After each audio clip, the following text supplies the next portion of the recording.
Hello, my dear adventurers. If you like the story, please subscribe me. Welcome back to another evening of shared stories and adventures. Tonight, we journey far to the south, to the lands of jade and obsidian, where pyramids rise toward the sun and the jungle whispers ancient secrets. We will sit with the keepers of old stories, the guardians of memories that stretch back to when the world was new.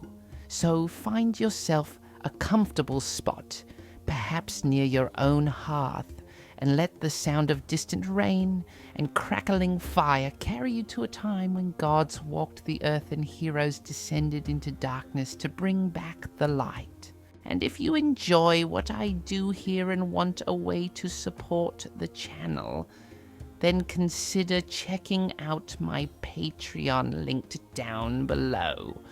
But for now, close your eyes if you wish, breathe deeply, and let us begin. The rain came softly that evening, as it so often did in the highlands. Not the fierce, angry rain of the storm season, but the gentle, persistent rain that made everything green and alive. It pattered against the palm thatch roof of the communal house, creating a rhythm that was almost like music, almost like a heartbeat. Inside, the fire burned low and steady in its stone hearth, sending up thin ribbons of smoke that found their way through the opening in the roof and disappeared into the darkening sky. Ixchel sat by that fire, her back resting against the carved wooden post that supported the roof beam. She was old now, though she would laugh if you asked her exactly how old. Her hair was silver white, worn in the traditional way, braided and wound around her head like a crown. Her face was a map of wrinkles, each line a story, each crease a memory. She wore a huipil, a woven tunic in shades of red and blue, with patterns that her grandmother had taught her to weave when she was just a girl. Around her neck hung a simple jade bead, smooth and cool against her skin. The children began to arrive as the light faded. First came little Yaretsi, only 6 years old, with her wooden doll clutched in one hand. Then the boys, Itzel's sons, tumbling through the doorway and shaking rain from their hair like young dogs. More followed, grandchildren and great-nieces and nephews, children from the village who knew that on rainy evenings, Ixchel told stories. They settled onto woven mats around the fire, some sitting cross-legged, others lying on their stomachs with their chins propped in their hands, all of them watching her with bright, expectant eyes. "Ah, grandmother," Yaretsi said softly, using the term of respect though they were not blood relatives. "Will you tell us a story tonight?" Ixchel smiled, her eyes crinkling at the corners. "A story? Oh, little one, I know many stories. But tonight, with the rain singing its song and the fire keeping us warm, I think I will tell you the oldest story of all. The story of how the world came to be and how the people came to walk upon it." The children settled in closer, their eyes wide. Outside, the rain intensified slightly, drumming a little louder on the roof, as if the sky itself wanted to listen. "You must understand," Ixchel began, her voice taking on that particular quality it always had when she told the old stories, soft but clear, each word carefully shaped, that before there was earth, before there was sky, before there were people or animals or plants, there was only stillness, only silence, only the vast waters, calm and endless, stretching in every direction with no horizon, no boundary, no end. She paused, letting the children imagine that emptiness, that quiet void. But in that stillness, there were the makers, the creators. They had many names, but we call them Heart of Sky and Heart of Earth. They were not like you or me, dear ones. They were not beings you could see or touch. They were more like thoughts, like intentions, like the moment before something happens. They existed in the space between nothing and something, between silence and sound. Oh, what did they look like, grandmother? Asked one of the boys, unable to contain his curiosity. Ah, that is the mystery, Ixchel replied with a gentle smile. They were three, yet they were one. There was the hurricane, the powerful force that could sweep across the face of the waters. There was the newborn thunderbolt, sharp and sudden like lightning splitting the darkness. And there was the sudden thunderbolt, the answering strike, the completion of the flash. Together, they were Heart of Sky. And there was also Heart of Earth, the plumed serpent called Kukulkan by some, who waited in the waters, ancient and patient and wise. The fire crackled, sending up a small shower of sparks that danced briefly before winking out. Ixchel fed another piece of wood to the flames, watching as it caught and began to burn. These creators spoke to each other across the endless waters, she continued. They said, "What shall we do? How shall this be? The waters are calm, but there is nothing else. No sound, no movement, no life. This emptiness is not good. Let us make something. Let us bring forth the earth." Us! And so they spoke the word. They said, "Earth," and the earth rose from the waters like a great turtle surfacing for air. Mountains pushed upward, valleys sank downward, plains spread out flat and wide. Rivers began to flow, carving their paths through stone. The creators looked at what they had made and said, "This is good, but it is not yet complete." Next, they called forth the plants. Cedar trees and pine trees rose tall and straight. Fruit trees spread their branches wide. Grasses covered the meadows like a woven mat. Flowers bloomed in every color, red and yellow and purple and white. Vines climbed up the trees, and moss covered the rocks. The earth became green and growing, alive with silent life. Little Yaretsi leaned forward, her doll forgotten in her lap. "But there were no animals yet?" she asked. "Not yet, little bird," Ixchel said. But the creators knew the earth needed more than plants. They needed beings that could move, that could make sound, that could speak and give thanks. So they began to create the animals. They made the deer to run through the forest, their hooves swift and silent on the forest floor. They made the jaguars, spotted and powerful, to prowl in the shadows. They made the birds, from the great eagles that soared high above the mountains, to the tiny hummingbirds that danced among the flowers. They made the snakes and the lizards, the turtles and the fish, the butterflies and the beetles. Every creature you can imagine, they brought forth into the world. The earth became full of sound then. The birds sang in the trees. The howler monkeys called to each other across the canopy. The jaguars roared in the night. The frogs croaked by the water's edge. The creators listened to all these sounds and said, "This is good. But now, let these creatures speak to us. Let them call our names. Let them keep the days, mark the seasons, give thanks for the light and the rain." Ixchel's voice grew softer, and the children leaned in closer to hear. But when the creators asked the animals to speak their names, to give them praise, the animals could only make their own sounds. The birds could only chirp and sing their bird songs. The jaguars could only growl and roar. The deer could only make their soft bleating calls. The snakes could only hiss.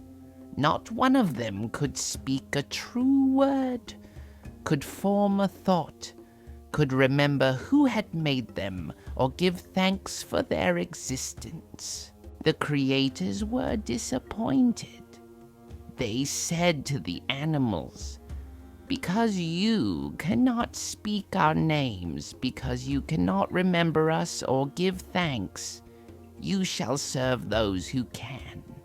Your flesh shall be food, your skins shall be clothing.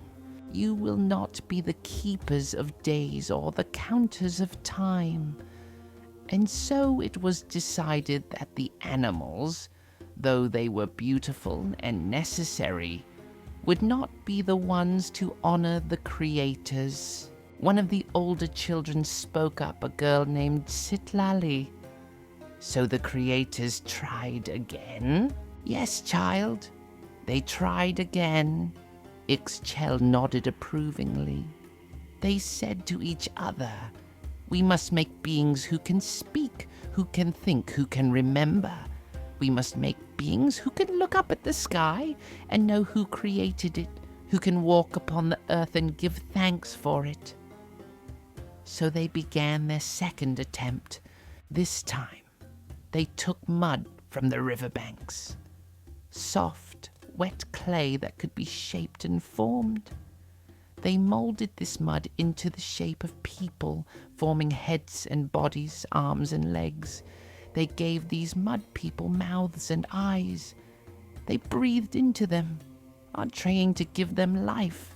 The fire popped loudly, and several children jumped, then laughed nervously. Outside, the rain continued its steady rhythm. "At first it seemed to work," Ixchel continued. "The mud people stood upright. They walked about. They seemed to be what the creators wanted. But then problems appeared. The mud people spoke, but their words were meaningless, just sounds without thoughts behind them. They had no understanding, no intelligence, and worse, when the rain came." She paused dramatically, and the children waited, hardly breathing. "When the rain came, the mud people began to dissolve. Their faces melted away. Their bodies sagged and crumbled. They could not stand up to even the gentlest rainfall. They fell apart and washed back into the rivers, back into the earth, back to being just mud again. The creators saw that this would not work either. They said these beings are too weak, too thoughtless. They cannot last. They cannot hold their shape. They cannot speak or think or remember. We must try something else. For their third attempt, the creators chose wood. They carved people from trees, making them from the strong, lasting fibers of pine and cedar. These wooden people were much better than the mud people. They stood upright and stayed that way. They walked and talked. They spread across the earth and multiplied. They built houses and made tools. They seemed at first to be exactly what the creators wanted. Ixchel shifted slightly, adjusting her position against the post. The children shifted with her, never taking their eyes from her face. But there was something wrong with the wooden people, she said, her voice taking on a sadder tone. They had no hearts, no souls, no real thoughts or feelings. They spoke, but their words were empty. They walked through the world, but they saw nothing, felt nothing, understood nothing. They could not look up at the sky with wonder. They could not feel gratitude for the rain or the sun. They moved through life like sleepwalkers, like puppets dancing on strings, mimicking life but not truly living it. The creators watched these wooden people and grew troubled. They said, "These beings go through the motions of living, but they do not truly live. They speak our names, but they do not mean them. They offer prayers, but there is no heart in their prayers. This is not what we wanted. This is not right." And so the creators decided to destroy the wooden people and try once more. But how did they destroy them, grandmother? Asked one of the younger boys, his eyes wide. "Ah," Ixchel said, leaning forward slightly, the firelight dancing across her ancient face. "That is the remarkable part. The creators sent a great flood, yes, but before that, they did something else. They awakened everything that the wooden people had used, everything they had made, everything they had taken for granted. The grinding stones which the wooden people had used to crush corn rose up in rebellion. They said, 'You ground our faces every day, crushing us with your thoughtless work. Now we will crush you.' And the grinding stones chased the wooden people, trying to flatten them.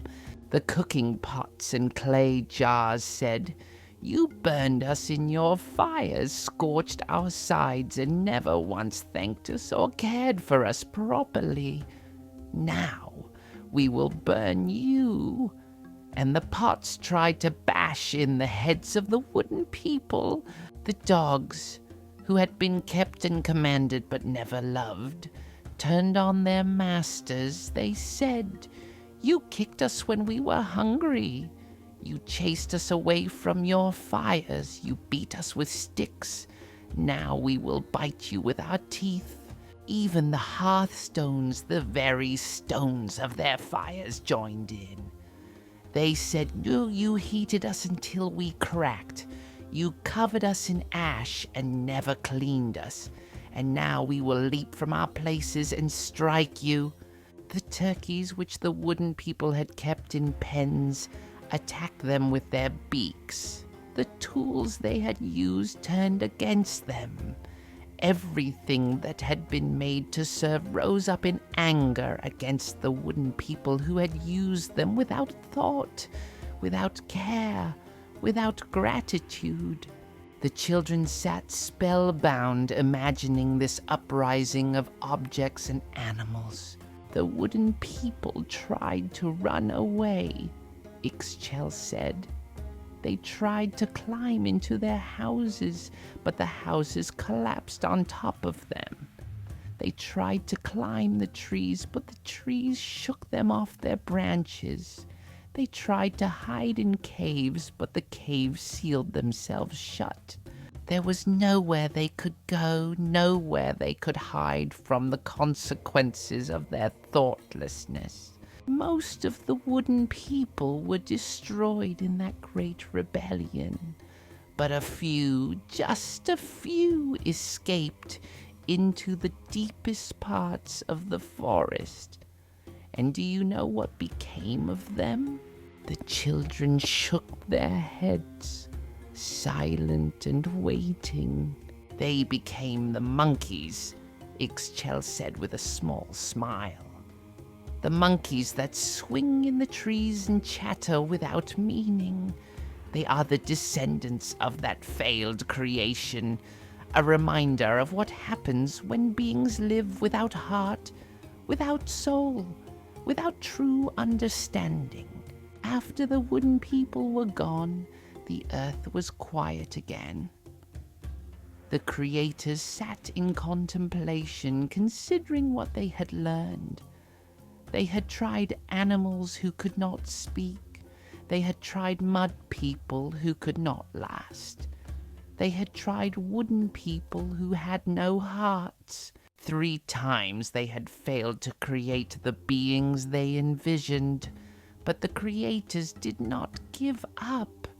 They were patient and they were wise, and they knew that the right answer would eventually come to them. Ixchel paused and looked around at the circle of young faces watching her. The fire had burned down to coals glowing red and warm. She added another piece of wood, watching as the flames licked up around it. They spoke to each other again, these makers, these creators.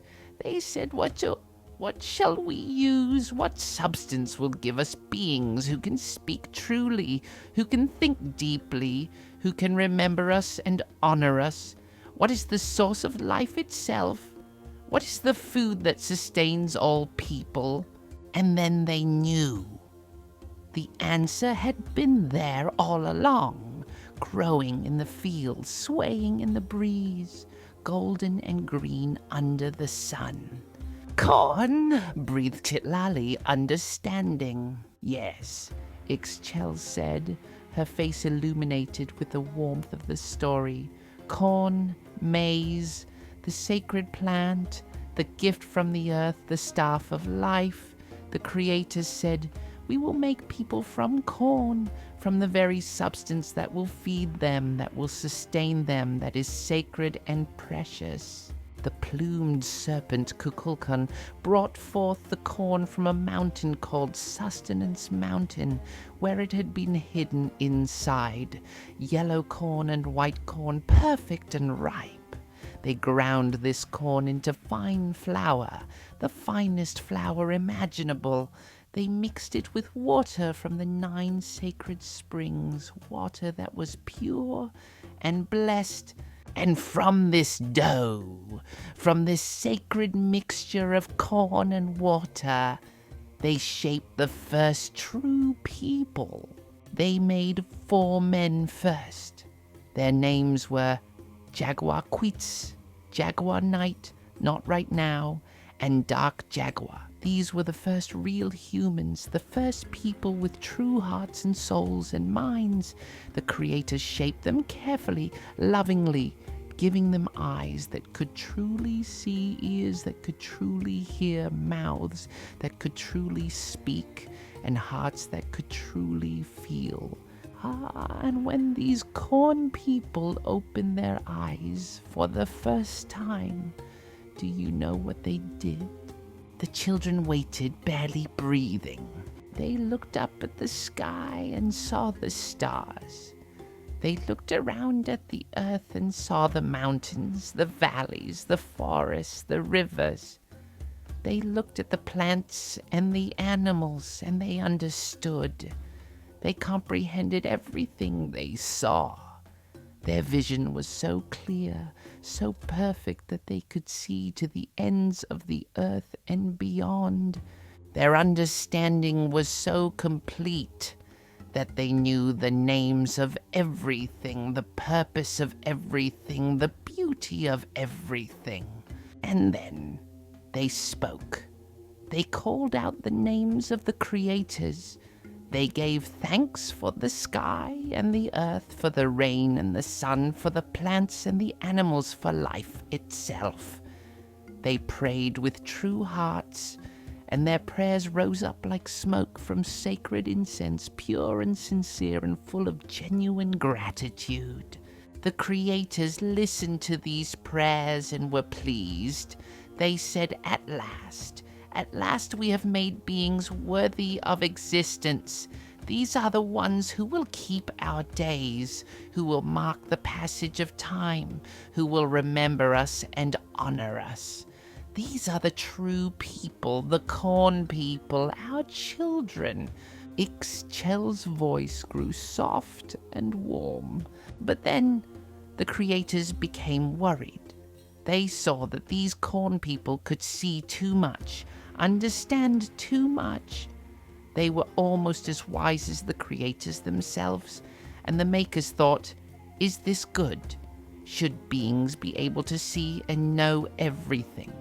Should they be like gods themselves? So Heart of Sky breathed a gentle fog across the eyes of the corn people, not to blind them, but to limit their sight just a little, to make them mortal, to make them human, to ensure that they would always need to search, to question, to wonder, that they would always reach toward understanding, but never quite achieve complete knowledge, that there would always be mystery in the world, always something more to learn, always a reason to look up at the stars and feel awe.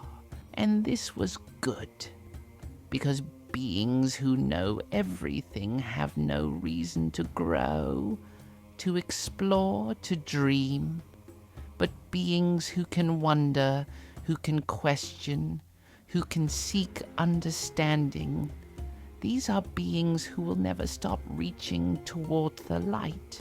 Then the creators made 4 women to be companions to the 4 men. And from these first 4 couples came all the people of the earth, all the nations and tribes, all the children of corn. And that, dear ones, is how we came to be here, sitting by this fire on this rainy night. We are the children of corn, shaped by divine hands, given hearts that can love, and minds that can wonder, and voices that can sing praises to the sky. The fire had burned down again to coals. Outside, the rain had softened to barely a whisper against the thatch. The children sat in satisfied silence, thinking about the story, about corn and creation, and the journey from nothingness to everything. Little Yaretsi yawned widely, rubbing her eyes. Ixchel smiled at her. That is enough for tonight, the old woman said gently. Your eyes are growing heavy, and your beds are waiting. But tomorrow, if you wish, I will tell you another story. A story of 2 boys who became heroes, who descended into the land of the dead and returned triumphant. A story of courage and cleverness and devotion to those who came before. The children murmured their thanks, their voices soft and sleepy. They rose from their mats, collecting themselves and their things, preparing to dash through the light rain to their own homes. Yaretsi paused at the doorway, looking back at Ixchel. Grandmother, she said, are these stories true? Ixchel smiled, her eyes reflecting the last glow of the fire. Truth is a strange thing, little bird. These stories are true in the way that matters most. They tell us who we are, where we came from, and why we are here. They remind us to be grateful, to be thoughtful, to have hearts that can feel and minds that can wonder. In that way, they are the truest stories of all. Yaretsi nodded, satisfied with this answer, and disappeared into the night. Ixchel sat alone by the dying fire, listening to the rain, thinking of creation and corn and children, of stories that had survived for countless generations and would survive for countless more. The fire settled into ash. The rain whispered its ancient song, and the night wrapped itself gently around the village like a blanket. Tomorrow, she would tell them about the Hero Twins. But tonight, the story of creation was enough. The next evening, the rain returned, though softer than before. It was the kind of rain that felt like a blessing, gentle and warm, the kind that made the corn grow tall and the flowers bloom bright. The children gathered again in the communal house, this time arriving even before the sun had fully set.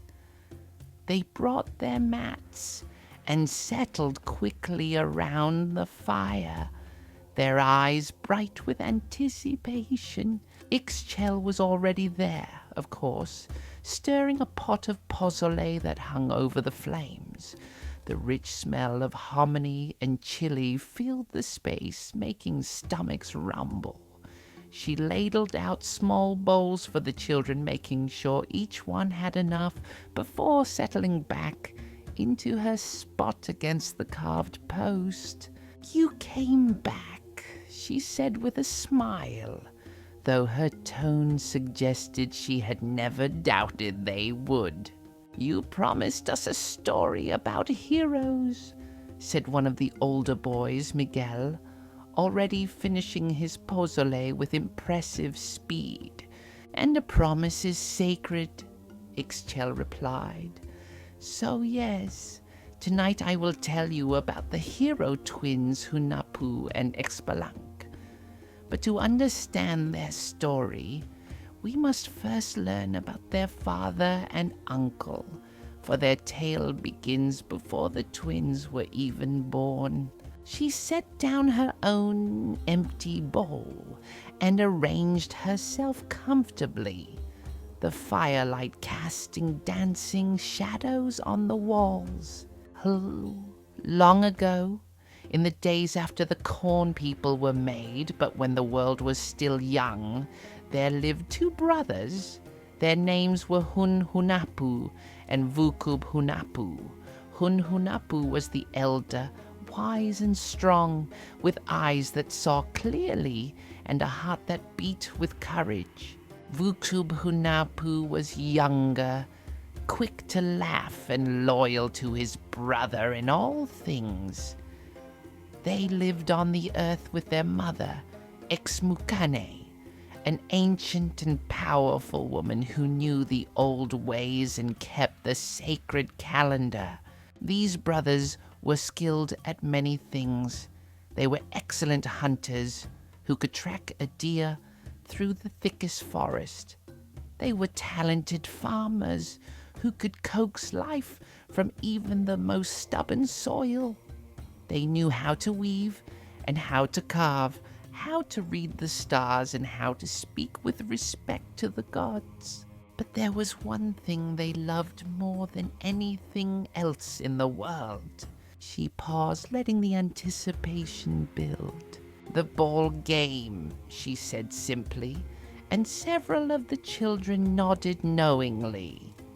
They had all seen the ancient ball courts, those long stone structures shaped like the capital letter I, with sloping walls and rings high up on the sides. Not just any ball game, but the sacred game we call pok-ta-pok. You have seen the courts, yes? The stone walls that slope inward, the markers carved with the faces of gods and heroes. This was not a simple game, children. It was a ceremony, a ritual, a way of speaking to the divine. The ball was made of solid rubber, taken from the sap of trees and formed into a sphere as heavy as a large melon. The players could not use their hands or feet. They struck the ball with their hips, their thighs, their shoulders, sending it flying across the court, trying to send it through the stone rings mounted high on the walls. Oh no, Hunahpu and Hunahpu played this game every day. They had inherited the ball and the equipment from their own father, and they treasured these objects. The ball, the leather hip pads, the carved wooden bats they used for practice, these were precious to them. Every morning, after completing their other duties, they would go to the ball court and play. The sound of the rubber ball striking stone, the shouts of joy when one made a particularly good shot, the rhythm of running feet, and the thud of the ball against hip pads, these sounds filled the air around their home. Ixchel leaned forward slightly, her voice dropping. But these sounds traveled far. They traveled down, down, down through layers of earth and stone, through caves and caverns, down to the dark place beneath the world. They traveled all the way to Xibalba. The children shivered deliciously at the name. They had heard of Xibalba in whispered tales, the place of fear, the land of shadows. Xibalba, Ixchel continued, was the underworld, the place where souls went after death. It was ruled by lords of death and disease, powerful beings who delighted in causing suffering and fear. The greatest of these lords were Hunahpu, which means one death, and Vuhub came, which means 7 death. They sat on thrones of bone in their dark palace, surrounded by their court of lesser lords. There was Blood Gatherer, who made blood flow from wounds. There was Demon of Pus, who infected injuries. There was Demon of Jaundice, who turned skin yellow. There were others, each one representing a different form of suffering or sickness or death. These lords lived in darkness and cold. They knew nothing of warmth or joy or laughter. They knew nothing of the sun or the growing corn or the songs of birds. They existed in shadow, and they resented the living who walked in the light above. So when they heard the sounds of the ball game, when they heard the brothers laughing and playing, their resentment turned to rage. "Ah, how dare they," the lords said to each other.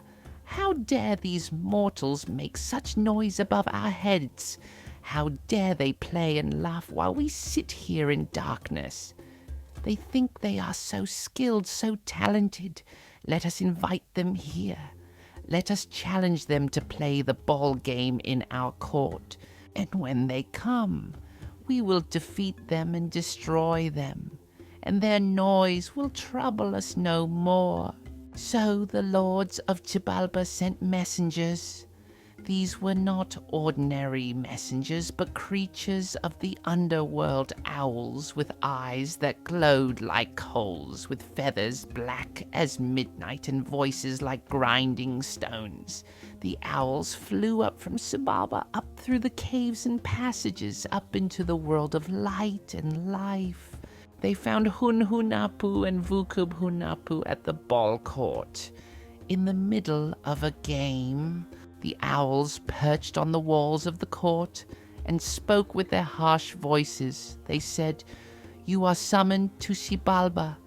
The great lords Hun came and Vuhub came, along with all the other lords of that realm, invite you to come and play the ball game. They wish to see if your skill matches your noise. They wish to test you. You must come in 7 days. Do not be late." The brothers looked at each other. They knew this was dangerous.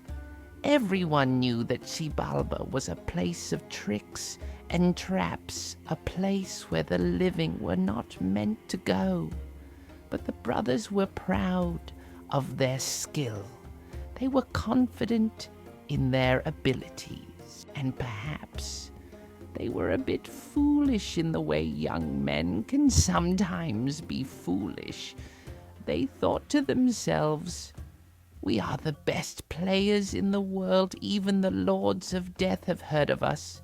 Surely we can defeat them and return home with glory." Ixchel shook her head slowly, and the children understood that this confidence would not end well. Hunahpu told his mother, Xmucain, where they were going. She wept and begged them not to go, but they insisted. They promised they would return. They left their ball game equipment hidden in the rafters of their house, wrapped carefully and placed where it would be safe. Then they set off on the long journey down to Xibalba. The path to the underworld was not easy to find. It began at the bottom of a steep ravine where a river disappeared into a cave. The brothers descended into that darkness, following the sound of rushing water. They walked through narrow passages where they had to crawl on hands and knees. They crossed underground rivers on narrow stone bridges. They climbed down stairs carved into the living rock, stairs that seemed to go down forever and ever deeper and deeper into the earth. Finally, after what felt like days of traveling, they came to the entrance of Xibalba proper. They found themselves standing at the edge of a terrible river, a river of scorpions that writhed and crawled over each other, their stingers raised and dripping with venom.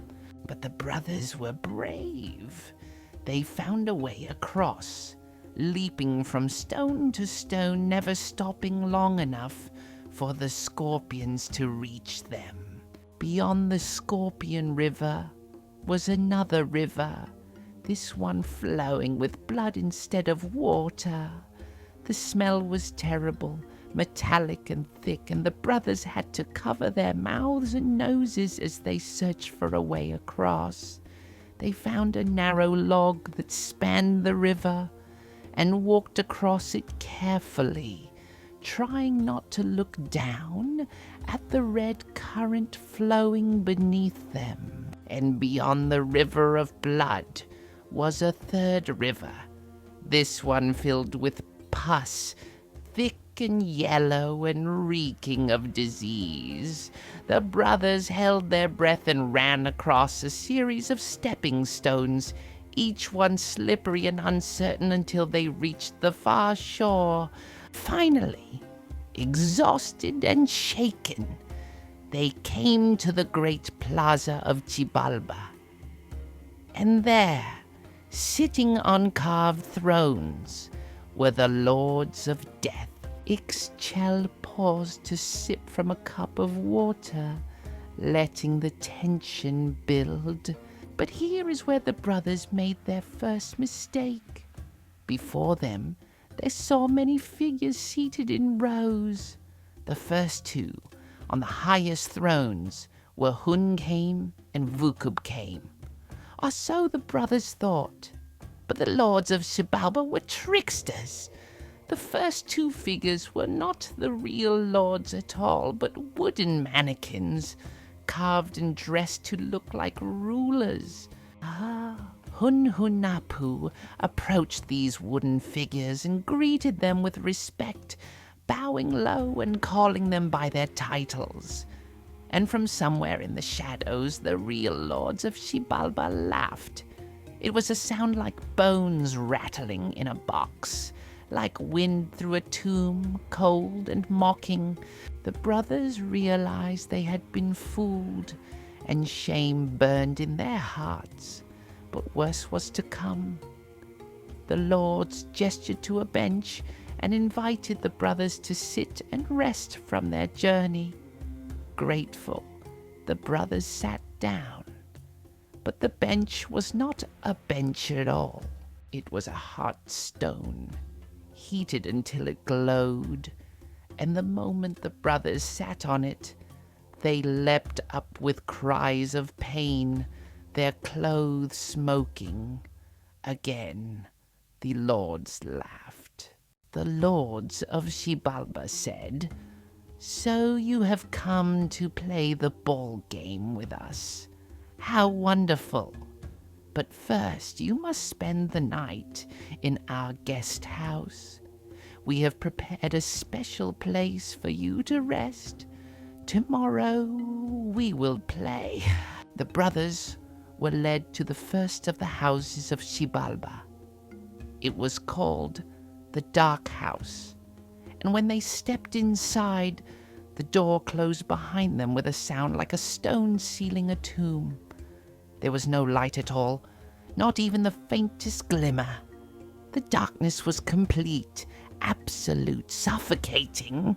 They could not see their own hands in front of their faces. The lords called through the door, "We have given you a torch and 2 cigars. These must last through the night. In the morning, you must return them to us whole and unburned. If you light them to see, they will be consumed. If you do not light them, you will spend the night in perfect darkness. Choose wisely." It was a test that could not be won. If they stayed in darkness all night, they would likely go mad or be attacked by the creatures that dwelt in such places. But if they lit the torch and cigars for light, they would be consumed by morning. The brothers discussed it in whispers there in the dark, trying to decide what to do. In the end, they lit the torch. They needed to see, needed light, needed to keep the darkness at bay. They lit the cigars too, and sat back to back in that terrible house, watching the shadows dance on the walls, trying not to think about morning. They took turns sleeping while the other kept watch. And slowly, inevitably, the torch burned down. The cigars were smoked to ash. By morning, there was nothing left to return to the lords. When the lords came for them at dawn, they saw immediately that the torch and cigars were gone. They said, "You have failed the test. You did not preserve what we gave you. Therefore, you will not play the ball game. Instead, you will pay the price for your failure." Ixchel's voice grew softer, sadder. The brothers were taken to the place of sacrifice. There was a stone there, carved with the faces of the death gods stained dark with old blood. Hunahpu was forced to kneel before this stone, and before Hunahpu could act or even cry out, the executioner's blade fell. Hunahpu's head was severed from his body in one swift stroke. The lords took that head, the head of Hunahpu, and carried it to the road that led out of Xibalba. There was a tree there, a calabash tree that had never borne fruit. The lords placed Hunahpu's head in the branches of this tree as a warning to any who might think to challenge them. And a strange thing happened. The moment the head touched the tree burst into fruit. Calabashes grew all along its branches, round and white, hanging like ornaments, and Hunahpu's head became one of these calabashes, indistinguishable from the others, hidden in plain sight. The lords of Xibalba decreed that no one should approach this tree, that no one should eat its fruit or even touch its branches. It was to be a forbidden thing, a reminder of their power and their victory. Hunahpu they kept in Xibalba, forcing him to tend to the gruesome ball courts and practice areas, making him a slave to the very game he had loved. And thus the brothers were defeated, separated, their pride and confidence turned to ashes. But the story does not end there, children. Because growing in the world above, in the light and warmth, there was a young woman who would change everything. Ixchel smiled, seeing the children lean forward eagerly. Her name was Xquick, which means blood moon. She was the daughter of one of the lesser lords of Xibalba, a being called Blood Gatherer. But unlike her father and the other lords, Xquick had a gentle heart. She was curious about the world, about beauty and growth and life. She had heard the stories of the calabash tree, the tree that should not be approached, and her curiosity grew stronger and stronger. One day, unable to resist any longer, she walked along the road to where the tree stood. It was magnificent, covered in white fruit that gleamed in the dim light of Xibalba. She stood beneath it and said aloud, though speaking to herself, "Why should this fruit be forbidden? It is only a tree, only fruit. What harm could it do to look, to marvel at its beauty?" And from among the branches, a voice answered her. It was Hunahpu's head, though she did not know it. The voice said, "Do you truly wish for this fruit? Do you desire it?" Xquick was startled, but not afraid. She said, "I do. I wish to have one, to hold it, to know what it is like." The voice said, "Hold out your hand." Xquick stretched out her right hand, palm upward beneath the branches, and the head of Hunahpu, disguised as a calabash, spit into her palm. It was not ordinary spittle, but something else, something magical, something that carried within it the essence of life itself. Xquick looked at her palm, but there was nothing visible there. The spittle had vanished or been absorbed into her skin. She felt confused, even a bit disappointed. But the voice spoke again, saying, "I have given you my descendants. My essence lives on in you now. Tell the world above that a person never truly dies, never truly disappears. They live on in their children, in the stories told about them, in the marks they leave on the world. Now go up to the light, and when the time comes, remember this tree, remember this moment, remember me." Xquick returned to her father's house, but within her a miracle had begun. She was pregnant, though she had never been with a man. As the days passed, her belly grew, and she could not hide it. Her father, Blood Gatherer, saw and flew into a rage. He demanded to know who had done this, who had shamed his household. Xquick told him the truth, or as much of it as she understood. She said, "No one has done this. I went to see the calabash tree, and now I am with child. I do not know how, but I know these children are meant to be." Blood Gatherer did not believe her. He thought she was lying, hiding some shameful secret. He brought her before the great lords. Hun came and Fukub came and demanded that she be punished. The lords decreed that she should be sacrificed, her heart cut out and brought to them in a bowl as proof of her death. The owl messengers were called to carry out this execution.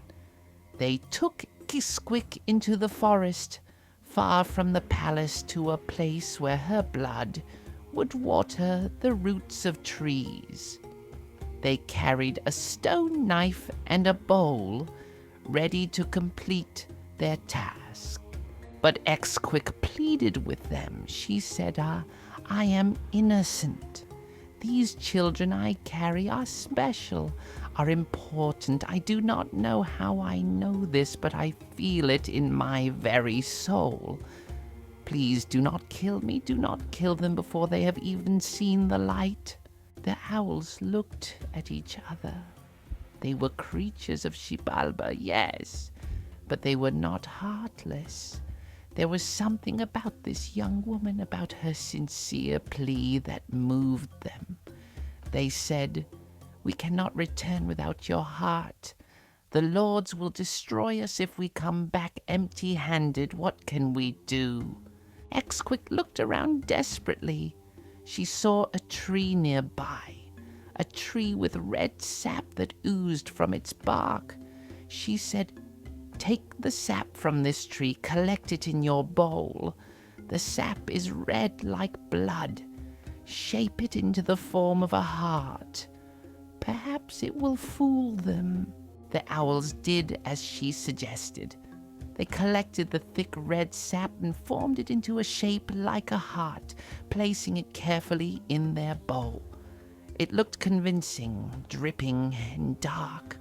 They said to Xquick, "Run up to the world above. Follow the passages upward. Do not stop. Do not look back. We will give you as much time as we can." Xquick ran. She ran through the dark passages of Xibalba, her hands on her belly, feeling the children within her move and kick. She ran past the river of pus, past the river of blood, past the river of scorpions. She climbed the stairs carved into stone, pulling herself upward when she grew tired. She crawled through narrow passages, squeezed through tight spaces, always moving toward the light she could feel calling her from above. And finally, after a journey that seemed to take forever, she emerged into the world of the living. The sun was setting, painting the sky in shades of orange and pink and gold. Xquick fell to her knees on the grass, breathing in the sweet air, feeling the warm breeze on her skin, weeping with relief and joy. She made her way to the house of Xmucane, the mother of Hunahpu and Hunahpu. She knocked on the door, and when the old woman answered, Xquick said, "I am your daughter-in-law. I carry the children of your son Hunahpu. Please give me shelter." Xmucane was skeptical. She did not believe this strange girl's story. Her sons were dead, lost in Xibalba.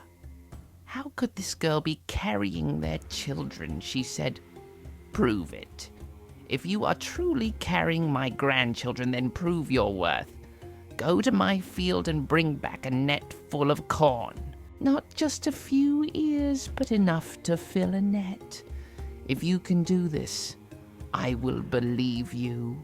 Xquick went to the field, but when she arrived, she saw that there was only one corn plant growing there, with just a single ear of corn hanging from its stalk. There was no way she could fill a net with so little, but she did not despair. Instead, she prayed to the spirits of the field, to the guardians of the corn. She said, "I am alone, far from home, carrying children who have no father to protect them. Please help me. Help me prove myself worthy of shelter and kindness." And the spirits heard her. The single ear of corn multiplied, magically reproducing itself again and again. Xquick picked ear after ear, and still the plant provided more. She filled the net completely, then carried it back to Xmucane's house. When the old woman saw the full net of corn, she knew the girl's story was true. She welcomed Xquick into her home, gave her food and a place to sleep, and waited for the children to be born. And when the time came, on a day when the sun stood high in the sky and the birds sang their loudest songs, Xquick gave birth to twin boys. They were strong and healthy, with bright eyes and curious faces. Xmucane held them and named them. The first she called Hunahpu, after his father Hunahpu. The second she called Xbalanque, which means jaguar son. These were the Hero Twins, born of a miraculous conception, carrying in their blood the essence of their father, and the determination of their mother. Ixchel smiled at the children gathered around her. And this, dear ones, is how the Hero Twins came to be in the world. They were born of death and life, of darkness and light, of the world below and the world above.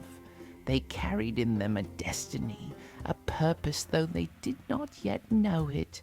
But that is a story for tomorrow night, for it is late now, and your parents will wonder where you have gone.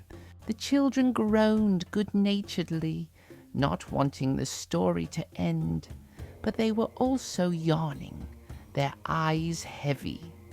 They gathered their things, thanked Ixchel, and made their way out into the night, which was now clear and cool, the rain having moved on to water other valleys. Ixchel remained by the fire, thinking of Exquict and her courage, of Hunahpu and his pride, of the Hero Twins sleeping in their cradles, not yet knowing the great deeds they would one day accomplish.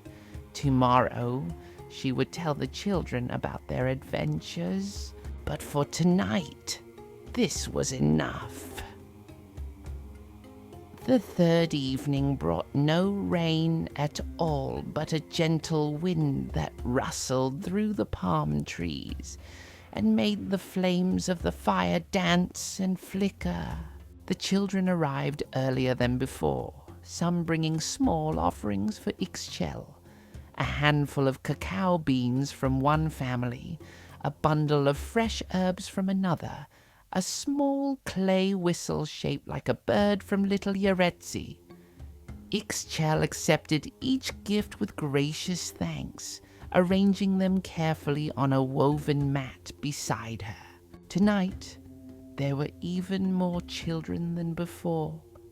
Word had spread through the village about the old woman's stories, and several families had sent their younger ones, trusting that Ixchel would fill their heads with the proper tales, the old knowledge, the sacred histories.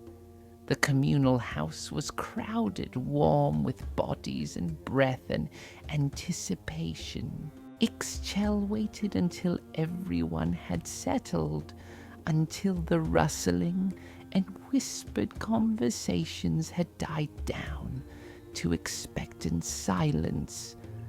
Then she began. You remember the Hero Twins, yes? Hunahpu and Xbalanque, born of the maiden Exquic, carrying in their blood the essence of their father Hunahpu. They came into the world marked for greatness, though greatness is not always an easy burden to carry.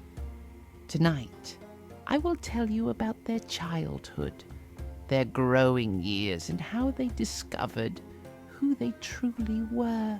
She shifted her weight, getting comfortable, and the children leaned in. The twins grew quickly, as children do. From the moment they could walk, they were different from other children. They were stronger, faster, more clever. They could run through the forest without making a sound. They could spot game from distances that would make an experienced hunter jealous. They seemed to know things without being taught, as if knowledge flowed through their blood, like the river of their father's essence. But their childhood was not easy. Their grandmother, Xmucain, loved them, yes, but she was old and set in her ways. She had other grandchildren living with her, 2 older boys named Hunbats and Hunchuan. These were the sons of Hunahpu from an earlier marriage, making them half-brothers to the twins. And Hunbats and Hunchoan were not happy about the arrival of these new children. Hunbats and Hunchoan were talented boys. They were artists and craftsmen, skilled at writing and painting and carving. They could create beautiful glyphs, could paint pictures on pottery that seemed almost alive, could carve wood into shapes so realistic you might expect them to move. They were proud of their skills, and they were used to being the favorites, the ones who received praise and attention. When the twins came, still babies, Hunbats and Hunchuen saw them as competition. They saw them as interlopers, children who had no right to be there, children of a mother who had come from Xibalba with a strange story that no one quite believed, and so the older brothers were cruel.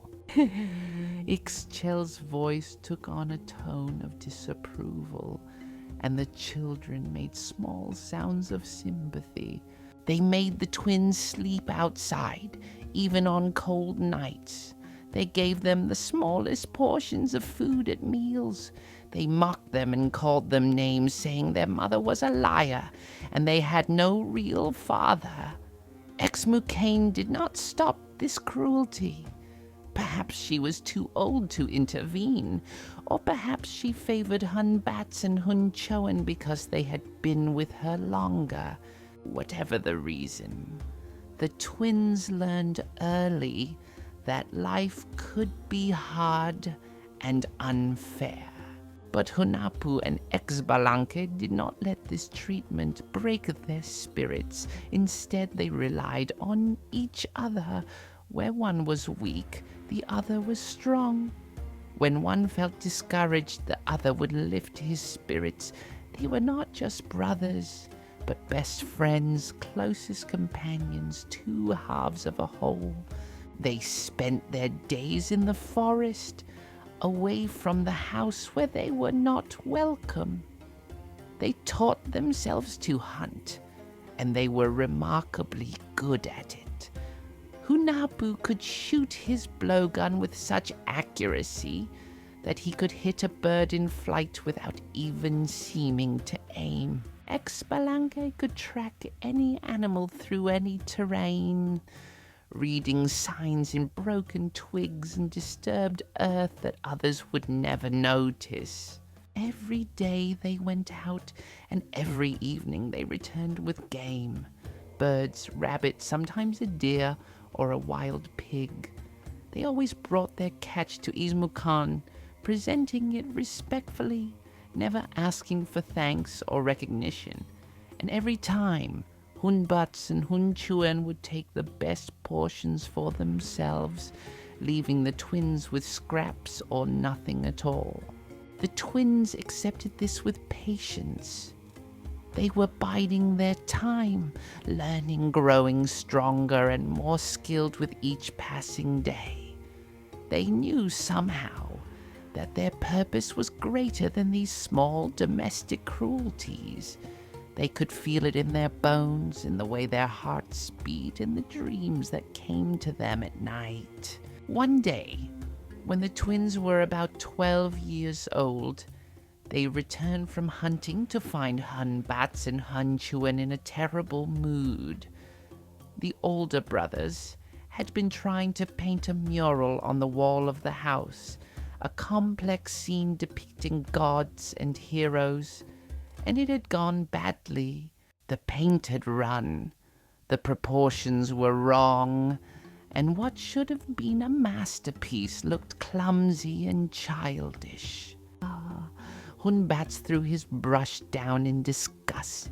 He turned to the twins and said, "You two are useless. You spend all day in the forest playing while we do the real work, creating art and beauty. Why don't you make yourselves useful for once? Climb that tree and bring down the birds that are nesting in the high branches. At least then you will have contributed something today." The tree he pointed to was immensely tall, one of the ancient ceiba trees that served as a bridge between earth and sky. Its trunk was thick and straight, and its lowest branches were far above the ground. Birds did nest in its heights, that much was true, but the tree was nearly impossible to climb. Hunahpu and Xbalanque looked at each other. They could sense that this was not a simple request, but a test, maybe even a trap. But they agreed, nodding to Hunbats and Hunchoen. They said, "We will climb the tree and bring down the birds for you." The twins approached the great saber tree. They could see the nests high above, could hear the birds calling to each other in the topmost branches. Hunahpu went first, finding handholds in the bark, pulling himself upward. Xbalanque followed close behind. They climbed steadily, not looking down, focusing on the next handhold, the next foothold. But as they climbed, a strange thing happened. The tree began to grow. With each foot they gained in height, the tree grew even taller, shooting upward like a plant in one of those time-passing spells. The branches they were reaching for moved further, and further away. The ground below grew more and more distant. Down below, Hunbats and Hunchoen watched with satisfaction. They had used magic, working a spell on the tree, hoping the twins would become stuck up there, hoping they might even fall and be injured or killed. They called up to the twins, their voices full of false concern. "Oh dear, can you get down? You seem very high up. Perhaps you should tie your loincloths around the tree trunk to help you climb down. Use them as ropes." But the twins were not fooled. They knew this was a trick. They called back down. "We are fine. We will continue up to get the birds as you asked." And they kept climbing, even as the tree continued to grow, even as the ground became so far below that it looked like a map spread out beneath them. Finally, they reached the top of the tree, which had now grown so tall that its crown brushed against the clouds. They could see the entire valley spread out below them, could see the mountains in the distance, could even glimpse the sea far away on the horizon. It was beautiful up there, quiet and cool, with the wind blowing gently through the leaves. "Ah," Hunahpu said to his brother, "they mean us harm. They have done this hoping we will fall or become stuck. But we are not ordinary boys.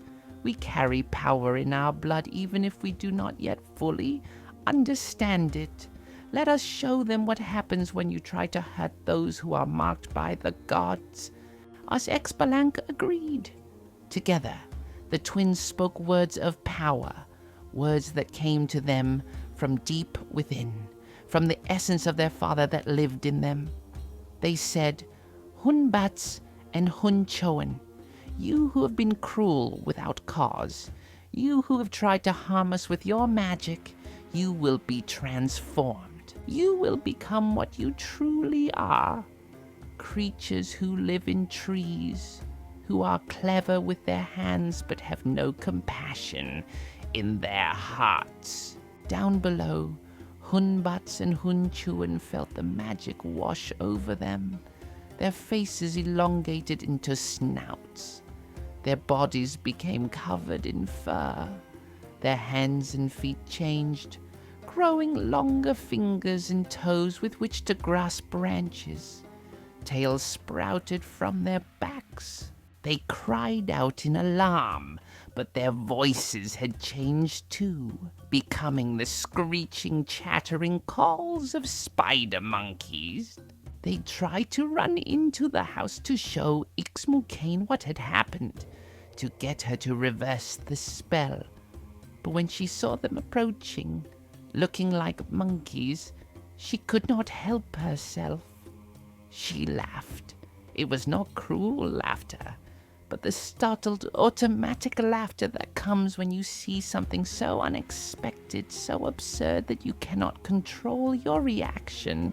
And the moment she laughed, the transformation became permanent.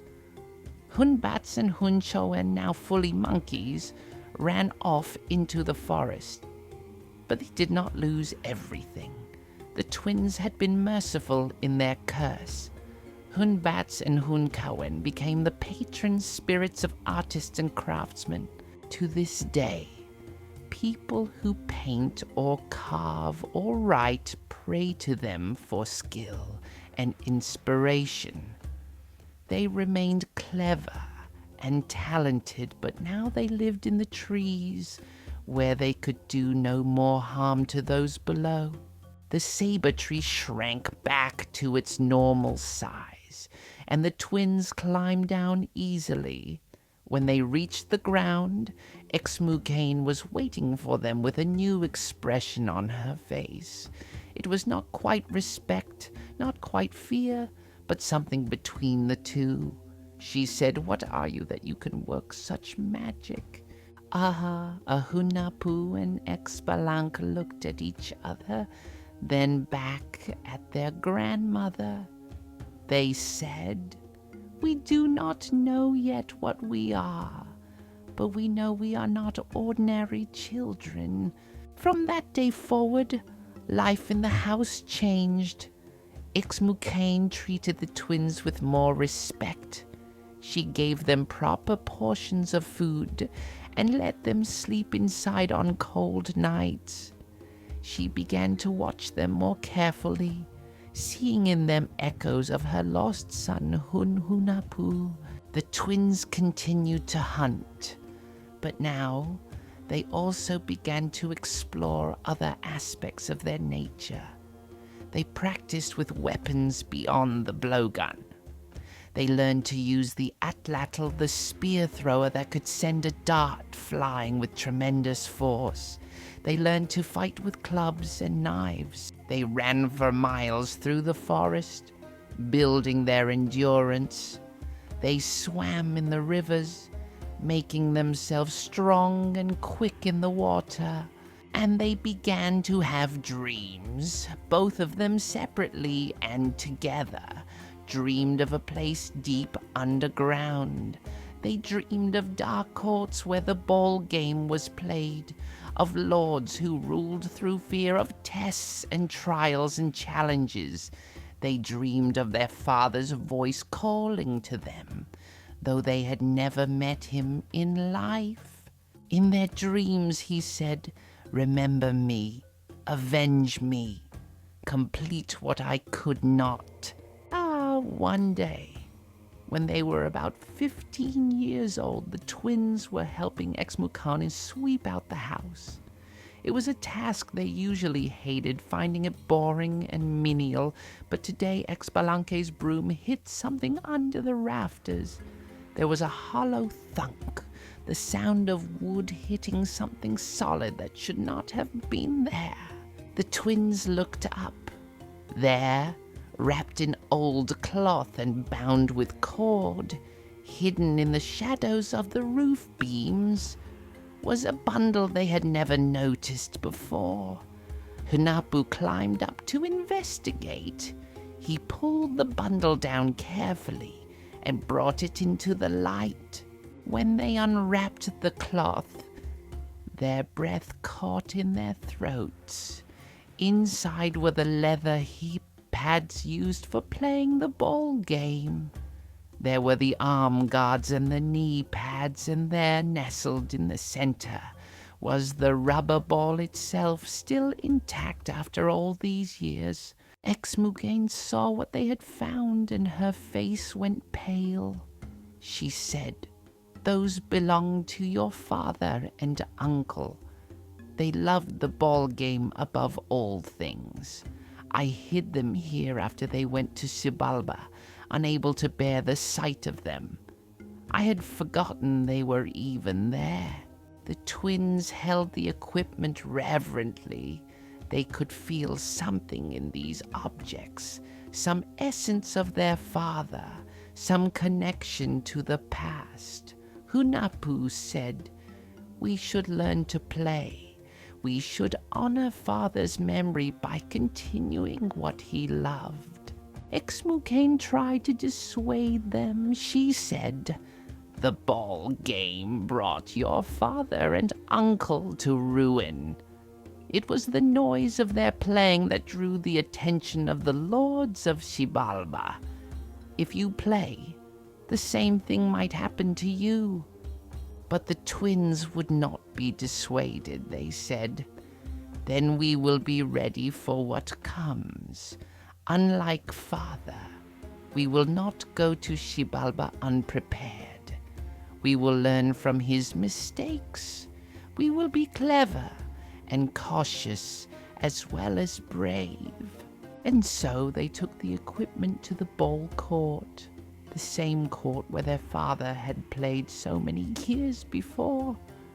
The court was overgrown now, weeds pushing up through the stones, vines hanging down the walls, but it was still usable.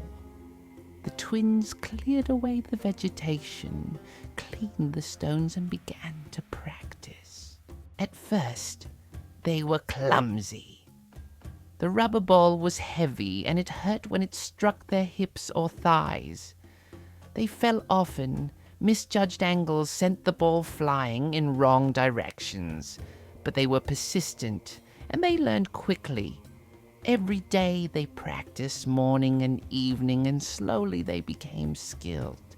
Hunahpu developed a powerful hip strike that could send the ball the entire length of the court.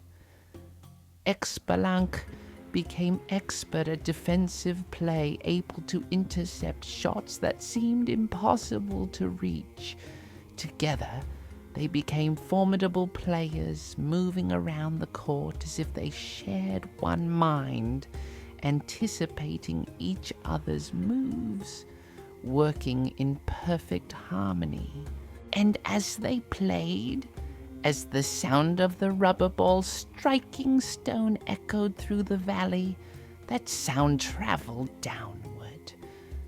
Down through earth and stone, down through caves and caverns, down to the dark realm of Xibalba.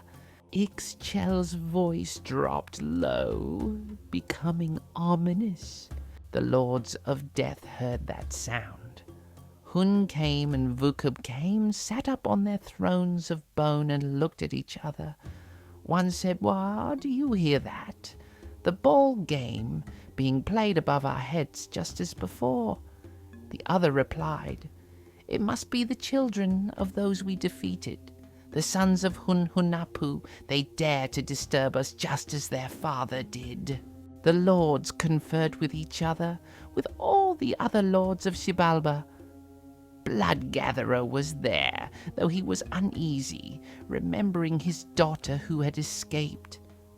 Demon of Puss was there, and Demon of Jaundice, and all the others. They agreed that these new players must be dealt with, must be challenged and defeated just as the father and uncle had been. But one of the lords said, "These new ones may be different. They may have learned from their father's mistakes. We should be careful, should be cunning." The others laughed at this caution, but the seed of worry had been planted. Once again the owl messengers were sent. They flew up from Xibalba, up through the passages and caves, up into the world of light. They found the twins at the ball court, in the middle of a game. The owls perched on the walls and spoke with their harsh voices. "You are summoned to Xibalba. The great lords Hun came and Vucub came, along with all the other lords of that realm, invite you to come and play the ball game. They wish to see if you are as skilled as your father. They wish to test you. You must come in 7 days. Do not be late." The twins stopped playing. They looked at each other. An understanding passed between them without words. This was what they had been preparing for.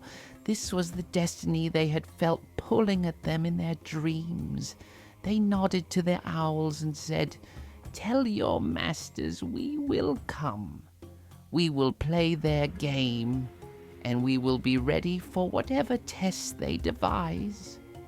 The owls flew away, and the twins stood alone in the ball court. The sun was setting, painting the sky in shades of red and orange, the color of fire, the color of blood. Hunahpu said to his brother, "We must be smarter than father was. We must be ready for their tricks." Xbalanque agreed. "We will not repeat his mistakes. We will watch and learn. We will use our wits as well as our skills." They went home and told Xmucane where they were going. Just as before, she wept and begged them not to go. But unlike their father, the twins prepared carefully. They spoke to the animals of the forest, asking them for advice. They spoke to the trees in the rivers, learning what they knew of Xibalba. They gathered provisions and made plans. And when the 7 days had passed, they set off on the long journey down to the underworld. But they did not go alone or unprepared. They carried with them cunning and caution as well as courage.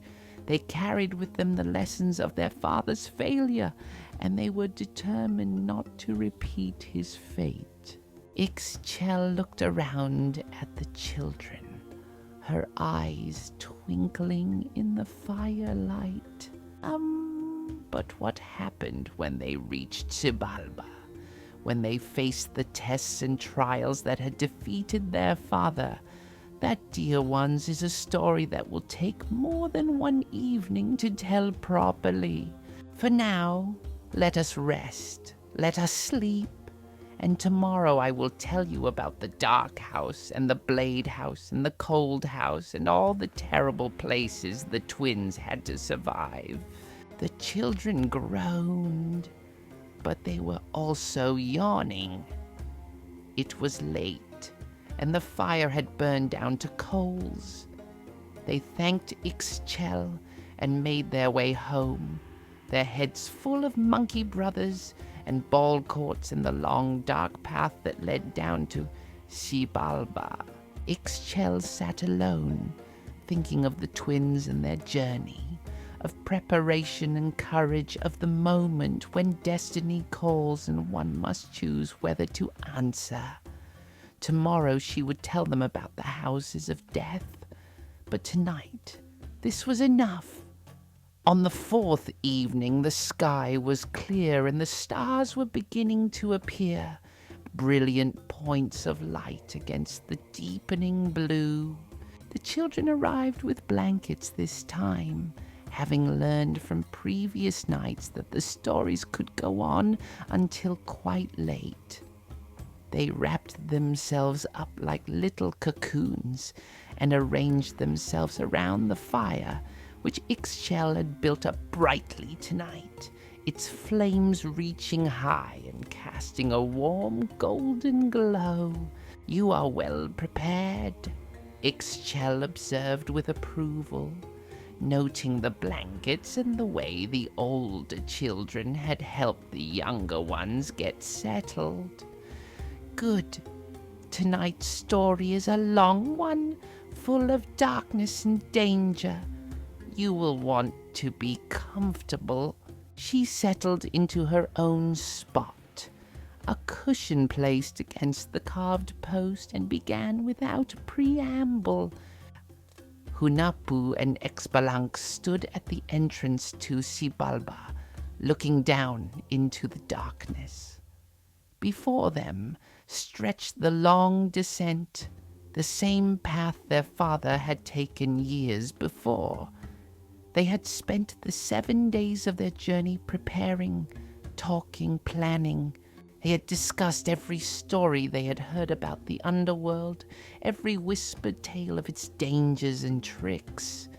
And now they were ready to begin.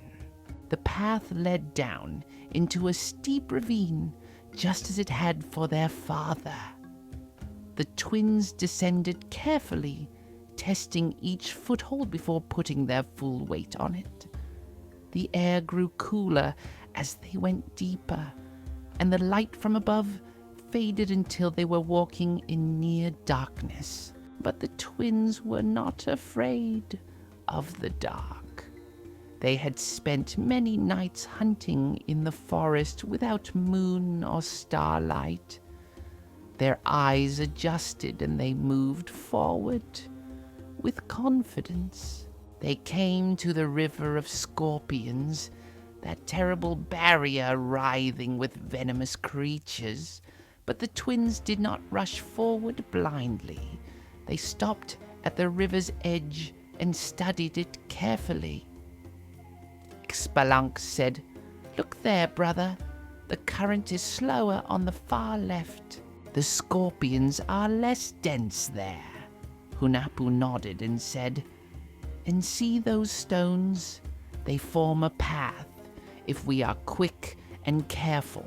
Using their hunting skills, their ability to move quickly and precisely, they crossed the Scorpion River without a single sting. On the far side, they paused to let their hearts stop racing, then continued on. Next came the River of Blood. Its metallic smell was overwhelming, thick and cloying in the air. But again, the twins did not rush. They walked along its bank until they found a fallen tree trunk that reached nearly to the other side. They used their spears as balance poles and walked across the trunk slowly and carefully, never looking down at the red current below. The river of pus was the worst, but by now the twins had learned the pattern. They studied it, found the safest crossing, and made their way across stepping stones that rose just above its yellow surface. They breathed through their mouths to avoid the smell and moved quickly once they committed to the crossing. Finally, they reached the great plaza of Xibalba, and there, just as their father had seen, were rows of figures seated on thrones. The first two on the highest thrones appeared to be the great lords Hunahpu and Xbalanque. But the twins remembered what their father had not known. They had heard the story of how he had been tricked, how he had greeted wooden mannequins as if they were living lords. So when they approached the first two figures, they did not immediately bow or speak. Instead, Xbalanque bent down as if adjusting his sandal and whispered to Hunahpu, "These are wooden. I can see the carved lines, the painted eyes that do not blink."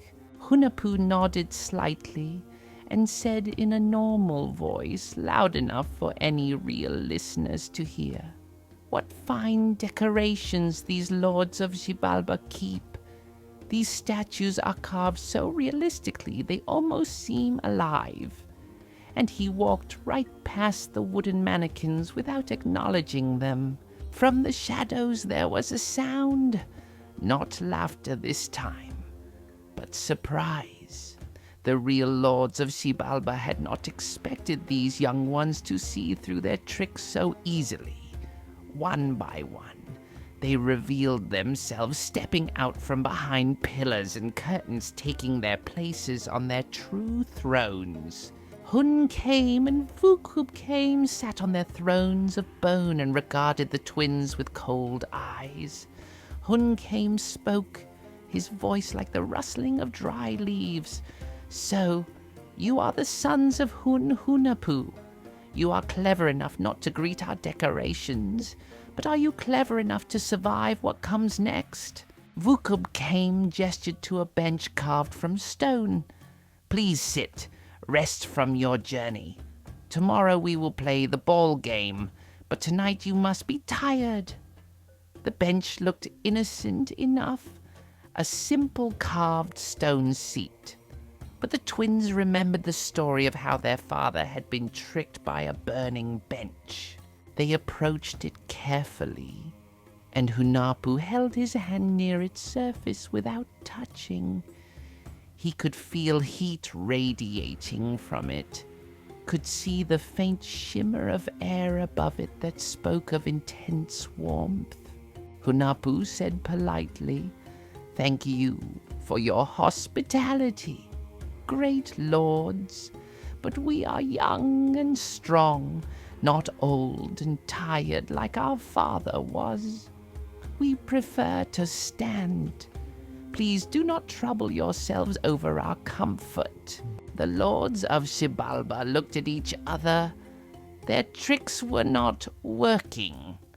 These twins were not falling for the traps that had caught their father. Hunahpu said, "Very well, then let us take you to your accommodations for the night. We have prepared a special place for you."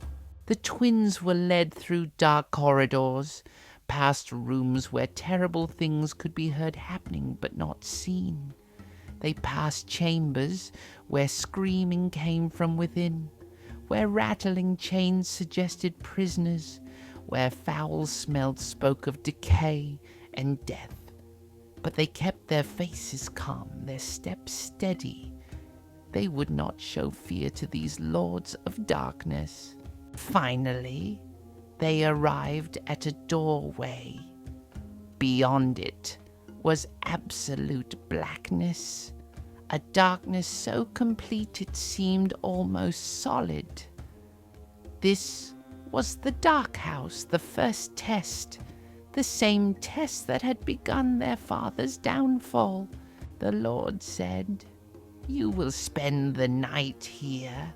We have provided you with a torch and 2 cigars. In the morning you must return these to us whole and unburned. If you light them, they will be consumed, and you will have failed the test. If you do not light them, you will spend the night in perfect darkness. Sleep well." The door closed behind them with a sound like a tomb ceiling. The twins stood in absolute darkness. For a moment, neither spoke. Then Xbalanque said quietly, "We expected this. We planned for this." Hunahpu agreed. Father lit the torch and cigars because he needed light, needed to see. But we have learned to hunt in darkness. Our eyes are strong, and we have brought something Father did not have. From the small bag he carried, Xbalanque pulled out a handful of fireflies. He and Hunahpu had caught these before descending into Xibalba, knowing they might need light that did not consume itself. The twins tied thin threads around the fireflies' abdomens and attached them to the torch and cigars. In the darkness, the insects glowed, creating small points of light that looked, from a distance, exactly like the burning tips of a torch and cigars. The twins hung these false lights in the air, positioned where guards looking through cracks in the door would see them. Then they settled down to wait out the night. They took turns sleeping while the other kept watch, just as their father had done. But they did so without burning anything, without consuming the torch or cigars. The dark house was not empty.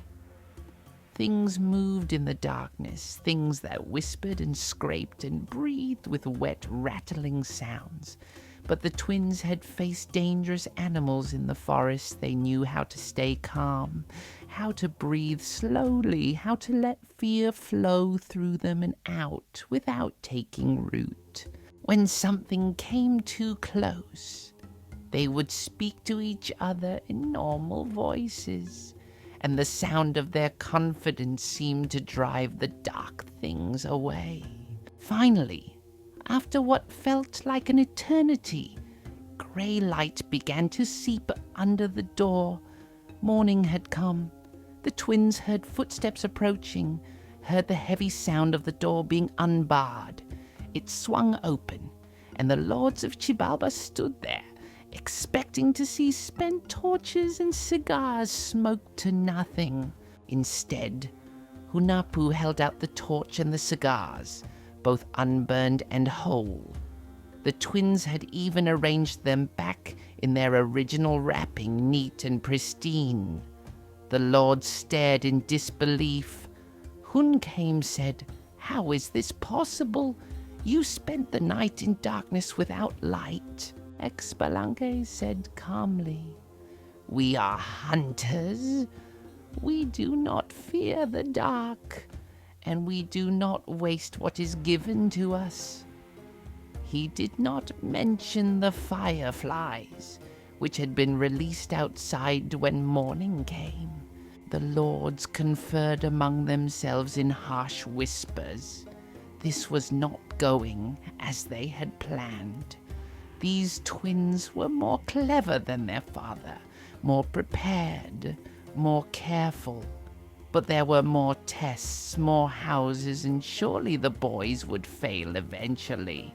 Hunahpu said, "You have passed the dark house, very impressive. But now you must spend a day and a night in the Blade House. Rest, eat if you wish, and when the sun sets, we will take you to the second test." The twins were given food, but they were careful with it. They tested each bite first with small tastes, knowing the lords might try to poison them. The food seemed safe enough. Simple corn cakes and beans, and they ate sparingly to keep their strength up without becoming too full or sluggish. As the sun began to set, casting long shadows across the plaza of Xibalba, the twins were led to the second house. This was the Blade House, and when its door opened, they could see why it had that name. The entire interior was filled with blades. Knives hung from the ceiling by thin threads, slowly rotating. Swords stood upright from the floor, like a forest of steel. Axes were embedded in the walls, their edges facing inward. There was barely enough space to stand without touching something sharp. The Lord said, "Survive until morning. Do not let the blades cut you. If you are injured, you have failed." The door closed, and the twins were alone with the blades. In the dim light that filtered through cracks in the door, the weapons gleamed. Hunahpu said, "We can't stay still. The blades hanging from the ceiling are slowly descending. By morning, they will be at head height." Xbalanque studied the room carefully. "But we also cannot move carelessly. Every step must be precise. Let us work together, guiding each other, moving in perfect coordination." The twins began to move through the Blade House like dancers. One would spot a safe space and guide the other to it. They would hold each other's arms, keeping balance, helping each other duck under hanging blades or step over ones rising from the floor. When one blade came too close, they would freeze in place, barely breathing, until it swung or rotated past them. But simple avoidance was not enough. The blades were enchanted, moving with purpose, trying to cut them. So the twins did something unexpected. They spoke to the blades. Hunahpu said, "Great weapons, you are mighty and sharp. You could cut us easily if you chose. But think of the glory you could have instead.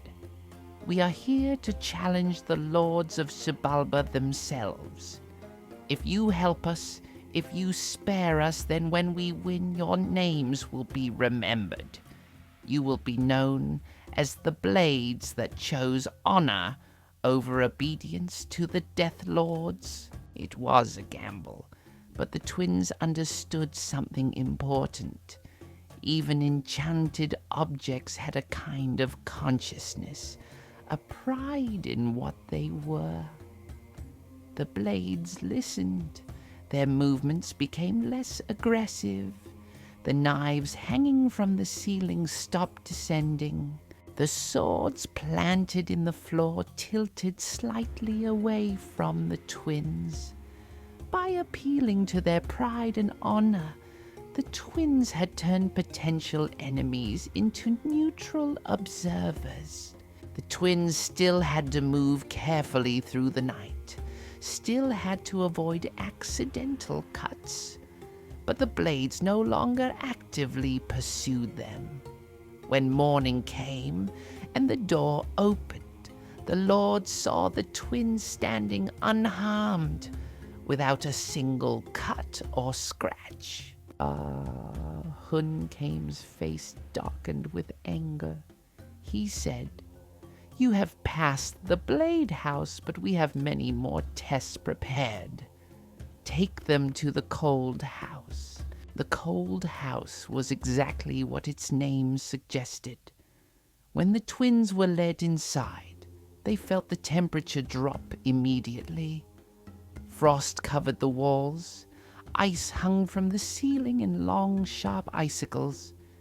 Their breath came out in white clouds, and they could feel the cold seeping into their bones within moments of entering. The Lord said, "Survive until morning without freezing. There is no fire, no blankets, nothing to provide warmth except your own bodies. If you freeze, you have failed." The door closed, and the twins were left in the icy chamber.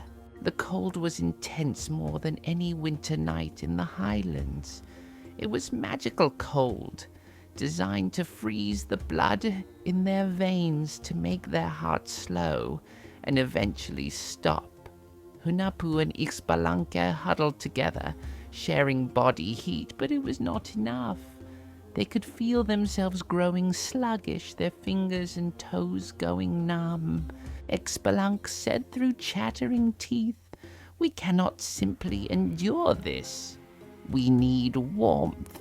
We need fire, but we have nothing to burn." Hunahpu was quiet for a moment, thinking. Then he said, "We do not need to burn objects. We need to burn energy. Remember how we run through the forest for hours without tiring? Remember how we can keep going when others would collapse?" The twins stood up, even though standing made them more exposed to the cold. They began to move, but not randomly. They performed the movements they used when playing the ball game, the quick dodges and lunges, the hip strikes and jumps. They moved continuously, never stopping, generating heat through motion. Their muscles worked, their blood pumped, and slowly, gradually, warmth began to return to their bodies. They kept moving all night long. Sometimes they practiced ball game movements. Sometimes they shadow-fought imaginary opponents. Sometimes they simply ran in place, keeping their legs moving, their hearts beating strong. It was exhausting, but it kept them alive.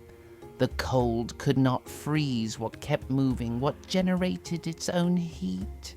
When morning came and the door opened, the lords found the twins tired and sweating, but very much alive.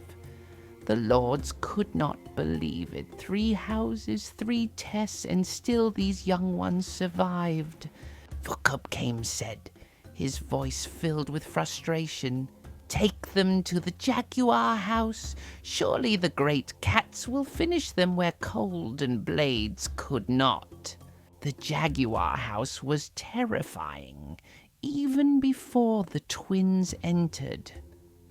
They could hear the sounds of the great cats inside, their low growls, the scraping of their claws on stone, the occasional roar that made the ground vibrate. When the door opened, they saw dozens of jaguars, sleek and powerful, with spots like dark flowers on their golden coats, with eyes that glowed in the dimness, with teeth like white daggers. The Lord said, "The jaguars are hungry. They have not been fed in days. Survive until morning and do not let them eat you." The door closed, and the twins were sealed inside with the great cats. For a long moment, the jaguars simply watched the twins, not attacking immediately. They were sizing up their prey, deciding the best approach. There were so many of them, dozens of predators, each one capable of killing a full-grown man. The twins stood back to back, their hands ready to grab the spears they carried, preparing for a fight they knew they could not win through strength alone. Then Hunahpu had an idea. From his bag, he pulled out the bones from the food they had eaten earlier. He had kept them, wrapped them carefully, knowing that waste was foolish and that everything might have a use. Now, he understood why he had saved them. Hey! He threw a bone into the crowd of jaguars. Immediately, several of the great cats pounced on it, snarling at each other, fighting over the scrap. Xbalanque understood instantly. He threw more bones, scattering them across the floor of the jaguar house. The cats, driven by instinct and hunger, went after the bones. They cracked them with their powerful jaws, sucked out the marrow, and fought each other for the pieces. The twins kept throwing bones one at a time, spacing them out to keep the jaguars occupied. When they ran out of the bones from their meal, they began breaking their own spear shafts into splinters and throwing those. The jaguars, in their hunger and excitement, accepted these as well, gnawing on the wood, distracted from their true purpose. All night long, the twins kept the jaguars occupied with scraps and splinters and bits of leather cut from their own sandals. They sacrificed their equipment, their tools, anything that could be chewed on, keeping the great cats busy. And slowly, as the night wore on, the jaguars began to grow tired. Their bellies were not truly full, but the constant fighting over scraps, the chewing and gnawing, the excitement and activity, all of it exhausted them. By the time morning came, many of the jaguars were sleeping, curled up in corners like overgrown house cats. The rest were too tired to attack. When the door opened, the Lord saw the twins standing unharmed, surrounded by sleeping or exhausted jaguars, the floor littered with gnawed bones and wood splinters. The lords of Xibalba were furious now. Hun came and Vukub came, conferred with their subordinates. They had sent these twins through 4 houses, dark, blade, cold, and jaguar, and still they lived. What would it take to defeat them? Ixchel paused to take a drink of water, and the children waited impatiently, wrapped in their blankets, their eyes wide. The lords decided to send them to the firehouse next. If cold could not freeze them and jaguars could not eat them, perhaps fire would burn them to ash. The firehouse was exactly what you might imagine. A chamber filled with flames. Not ordinary flames, but magical fire that burned without consuming fuel, that roared and crackled with supernatural heat. When the twins were led to the door of the firehouse, they could feel the heat radiating through the wood. The Lord said, "Survive until morning without being burned.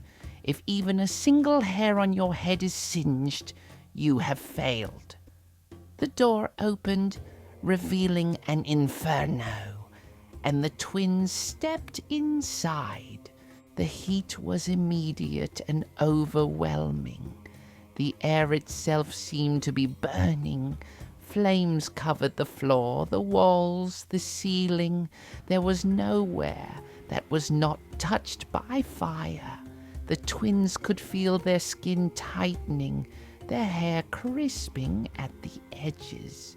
But Xbalanque said, "Remember what Father told us in our dreams. Fire is not evil.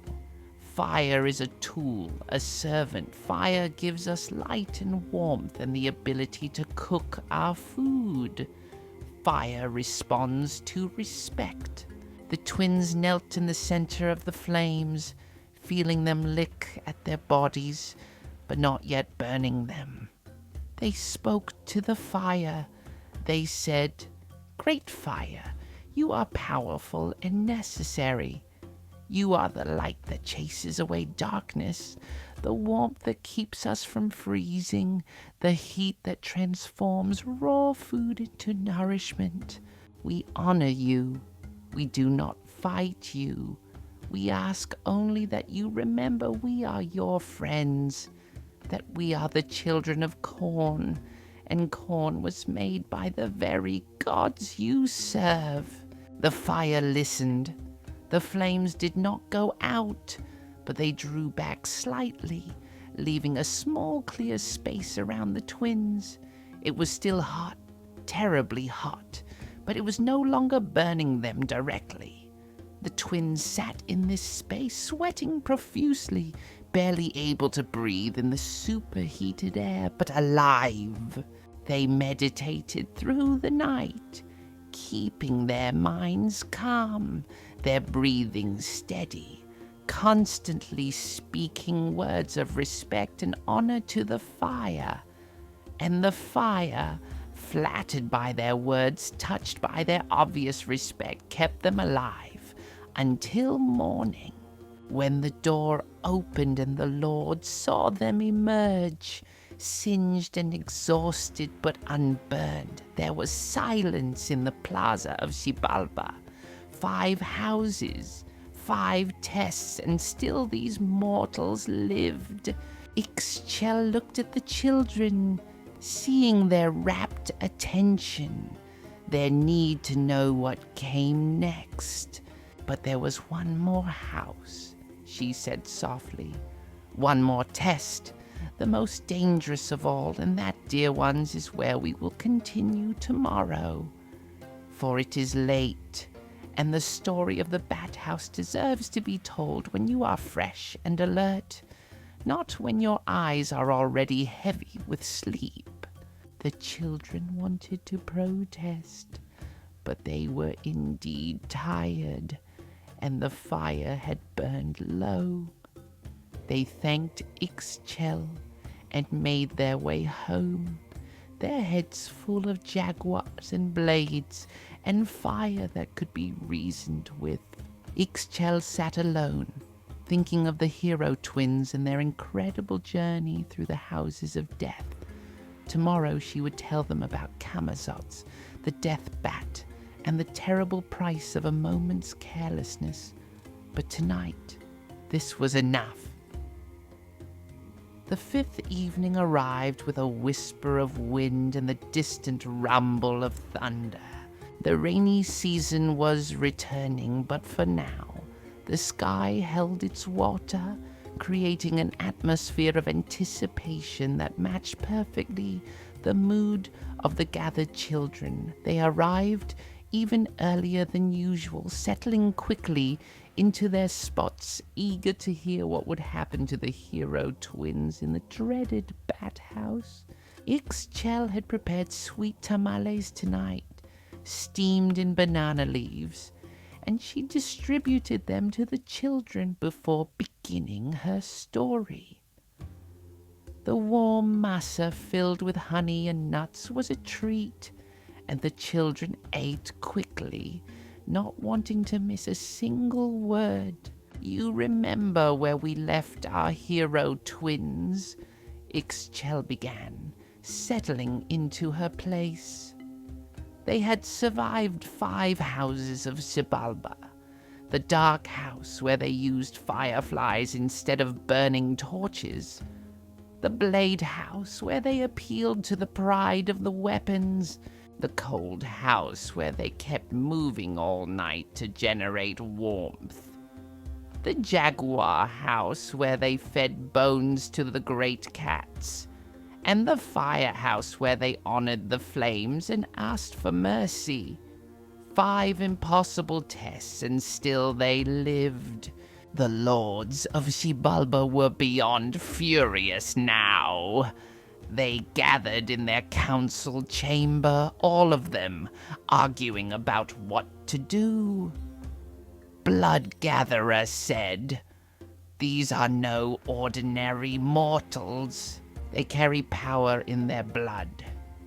Demon of Puss said, "We must destroy them before they become too strong, before they challenge us directly." Demon of Jaundice agreed. "We have one more house, one more test.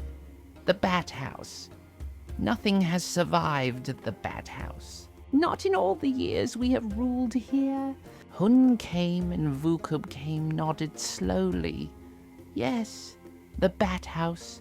Kamazotz dwells there, the death bat, the ancient one who predates even our rule. He cannot be reasoned with, cannot be distracted, cannot be flattered. He simply kills. This is where the twins will finally fail. The next evening, as the sun set over Xibalba, the twins were led to the final house. The Bat House stood apart from the others, its entrance carved to look like an open mouth with fangs. Even from outside they could hear the sounds within, the flutter of countless wings, the high-pitched squeaking of bats, and beneath it all a deeper sound, like the rumble of distant thunder or the beating of enormous wings. The Lord said, "This is your final test. Survive until morning in the Bat House. Inside dwells Kamazotz, the death bat, along with his thousands of servants. They are hunters of the night, drinkers of blood, takers of life. If you survive until dawn, you will have passed all our tests and earned the right to play the ball game with us. If you do not survive..." The lords did not need to finish that sentence. The door opened, and the twins stepped inside. Immediately, the door slammed shut behind them with a sound of finality. For a moment, there was silence. Then the flutter of wings began, soft at first, then growing louder and louder until it sounded like a windstorm trapped in a cave. The Bat House was vast, its ceiling lost in darkness above. Stalactites hung down like stone fangs, and from every surface bats clung, thousands upon thousands of them. Most were small, no bigger than a man's fist, but here and there hung larger specimens. Bats the size of turkeys with wingspans that could easily envelop a person.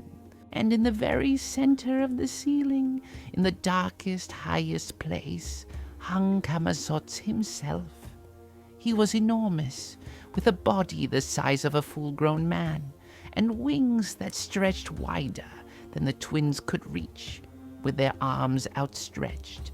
His head was like a death's head, with huge eyes that glowed faintly red, and fangs as long as knives.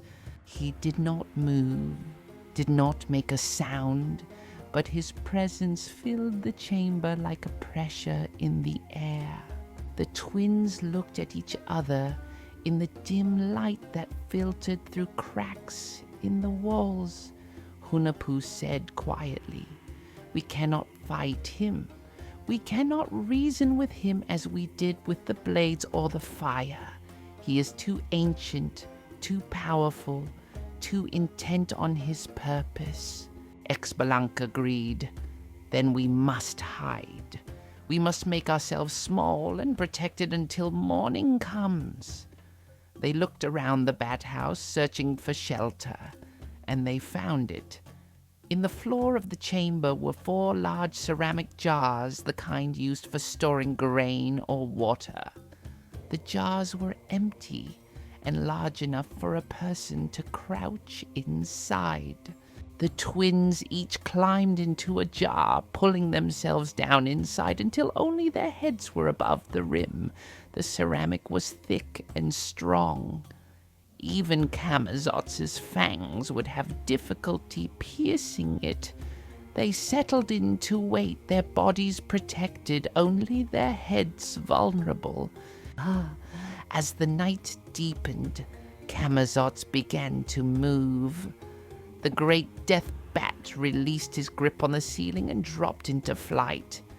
His wings beat the air with a sound like thunder, creating winds that stirred up dust and made the smaller bat screech in excitement. He flew around the chamber, searching for the intruders, searching for the prey the lords had delivered to him. The smaller bats joined him, streaming through the air like dark rivers, squeaking and clicking, using their strange senses to hunt. They found the jars with the twins inside and began to gather around them, landing on the rims, crawling on the ceramic sides, but they could not reach the twins themselves. Camazotz landed on the floor near the jars. The ground shook with his weight. He sniffed the air, his enormous nostril flaring. He could smell the twins, could sense their warmth, their living blood. He reached out with one clawed hand and scratched at the ceramic, but the jar was too thick, too well made. He growled in frustration, a sound that made the very walls vibrate. The twins stayed perfectly still inside their jars, barely breathing, trying to make themselves as small and unnoticeable as possible. Hunahpu could feel his heart pounding in his chest, but he kept his body calm, his face blank. Xbalanque gripped the inside of his jar tightly, his fingers aching with the tension, but he did not move. Hours passed. Camazotz continued to circle the jars, sometimes flying around them, sometimes crawling on the floor like a bat crawls. He would lean close to the openings of the jars, his glowing red eyes peering down at the twins, his fangs clicking together in anticipation, but he could not reach them, not while they stayed inside their protective ceramic shells. The night wore on, and the twins began to think they might actually survive. The darkness was beginning to lessen just slightly. Dawn was approaching, still perhaps an hour away, but coming. If they could just remain still, remain protected, for a little longer they would pass this final test. But here is where tragedy entered the story, dear ones, Ixchel said, her voice growing soft and sad. Here is where even the greatest heroes make mistakes. The children leaned forward, their eyes wide, somehow knowing something terrible was about to happen. Hunahpu, inside his jar, began to wonder if dawn had truly come. The darkness seemed to be lessening, but was it dawn? Or was it just his eyes adjusting? He wanted to know. He needed to know. The waiting, the tension, the constant presence of Camazotz circling outside us, it was wearing on his nerves, making him doubt, making him question. He whispered to his brother, "Do you think Don is here? Should we check?" Xbalanque whispered back, "Stay down. Stay protected. We're so close. Just a little longer." But Hunahpu's curiosity gnawed at him. What if Dawn had already come, and they were wasting time hiding? What if the lords of Xibalba were waiting outside, mocking them for cowering in jars after the test was already over? Just a quick look, Hunahpu thought to himself. Just a moment to see if the light is truly coming. Just a glance. He began to raise his head slowly, carefully, lifting it above the rim of the jar to peer out into the chamber, to see if he could glimpse any sign of approaching dawn. Camazotz had been waiting, patient as only an ancient hunter can be. He had been watching the jars, watching for any movement, any opportunity. The moment Hunahpu's head rose above the rim, the moment it became exposed, Camazotz struck. The death bat moved faster than thought, faster than sight.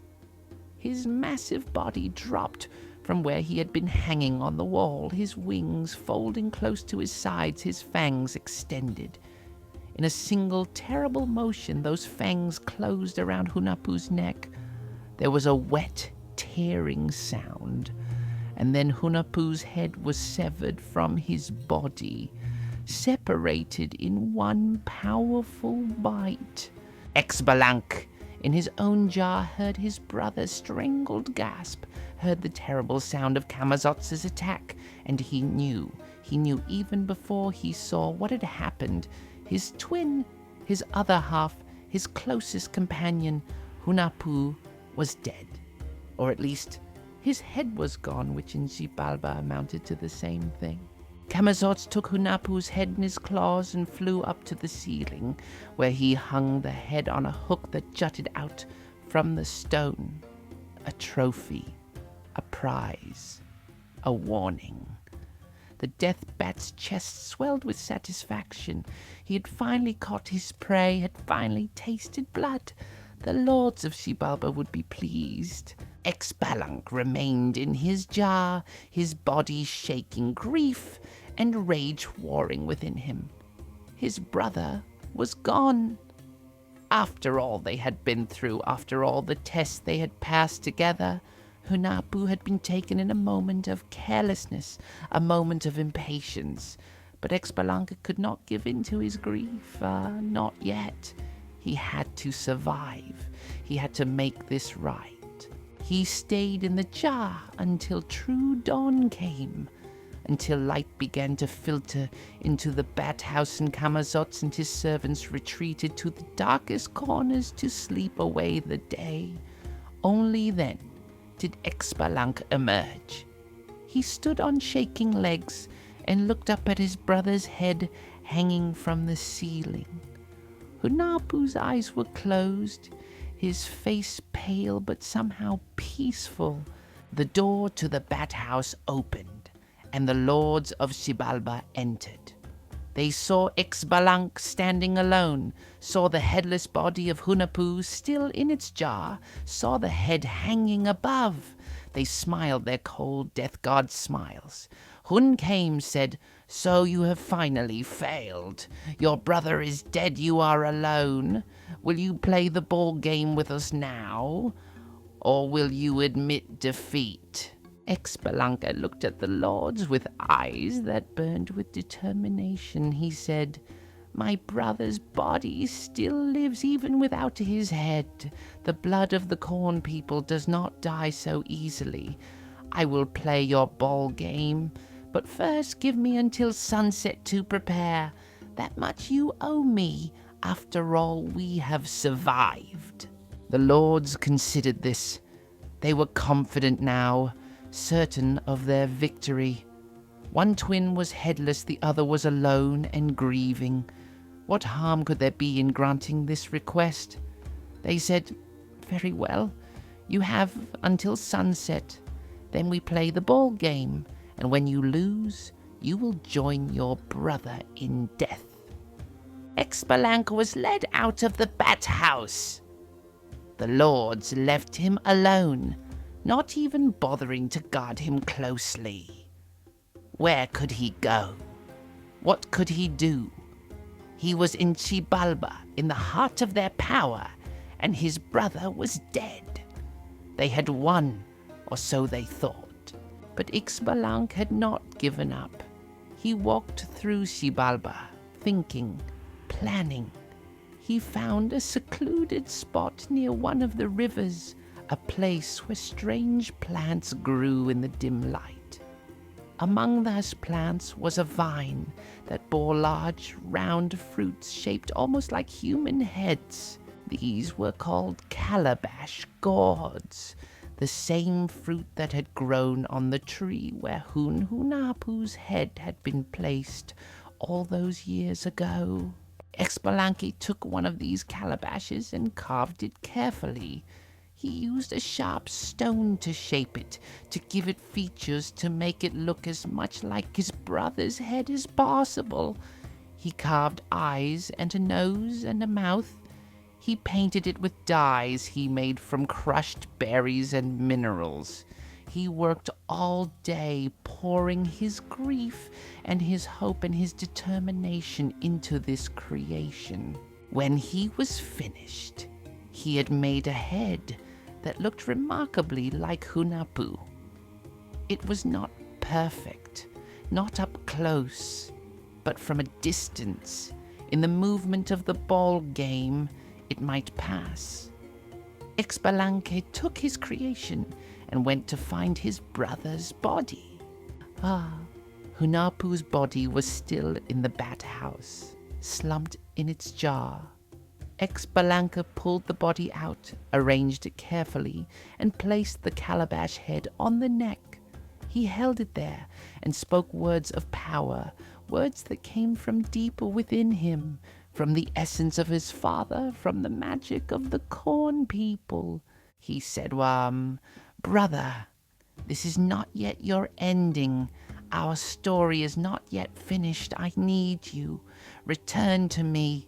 Return to this body, even if it is with a borrowed head, just until we finish what we came here to do, just until we avenge our father and free ourselves from this place of death."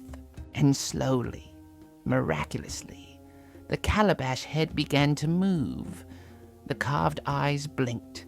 The painted mouth opened and closed. Hunahpu's consciousness, his spirit returned to his body and inhabited the replacement head. He looked at his brother with eyes that were now gourd instead of flesh, but which still held his intelligence, his courage, his love for his twin. Hunahpu's voice came out strange, hollower than before, but it was his voice. He said, "Thank you, brother. You have brought me back. Let us finish this. Let us play their game and show them what children of the corn can do." When sunset came, the twins stood at the entrance to the ball court of Xibalba. The lords were assembled to watch, confident in their victory. They had Hunahpu's real head with them, planning to use it as the ball for the game, a final insult, a final proof of their power over these mortals. The game began. The lords threw Hunahpu's head onto the court, and it rolled and bounced just like a ball. Xbalanque struck it with his hip, sending it flying across the court. The head sailed through the air, and Xbalanque used that moment of distraction to call out to a rabbit he had hidden near the edge of the court earlier. The rabbit jumped out, racing across the sidelines. The lords and their spectators turned to look at it, distracted by its sudden appearance. In that moment of confusion, Xbalanque grabbed Hunahpu's real head and replaced it on his brother's shoulders, removing the calabash head and kicking it onto the court to serve as the bowl instead. Now, Hunahpu had his real head back. Now the twins were whole again, or as whole as they could be. They played with renewed energy, with coordination that the lords could not match. They moved as one being, anticipating each other's moves, working together perfectly. They struck the calabash ball with their hips, sending it through impossible angles, bouncing it off walls and floors with precision that defied belief. The lords of Xibalba tried to keep up, but they were old and set in their ways. They were arrogant and overconfident. The twins were young and fast and fighting for their lives, for their honor, for their father's memory. They scored point after point, winning round after round, until finally, undeniably, they had won the game. The lords stood in shocked silence. They had been defeated. These mortals, these children, had beaten them at their own game, in their own realm. It was impossible. It was intolerable. It was done. But the twins were not finished. They knew that winning the game was not enough. The lords would find some way to twist the results, to claim victory despite their loss, to continue their reign of terror. Something more had to happen, something final. Xbalanque said to the assembled lords, "We have won your game, but we know you will not honor your word. You will not let us leave, so we propose something else. We have learned many tricks and skills here in Xibalba. Let us show you what we can do. Let us perform for you, and if you enjoy our performance, then let that be our reward." The lords, intrigued despite themselves, agreed. What harm could there be in watching some tricks? They settled into their seats, prepared to be entertained. "Ah, and that, dear ones," Ixchel said, looking around at the children with a knowing smile, "is where the twins truly showed their cleverness." But that part of the story and what happened next to the lords of Xibalba will have to wait for tomorrow evening, for it is late, and the thunder is growing closer, and you should be home before the rain begins. As if on cue, the first drops of rain began to fall, pattering on the thatch roof.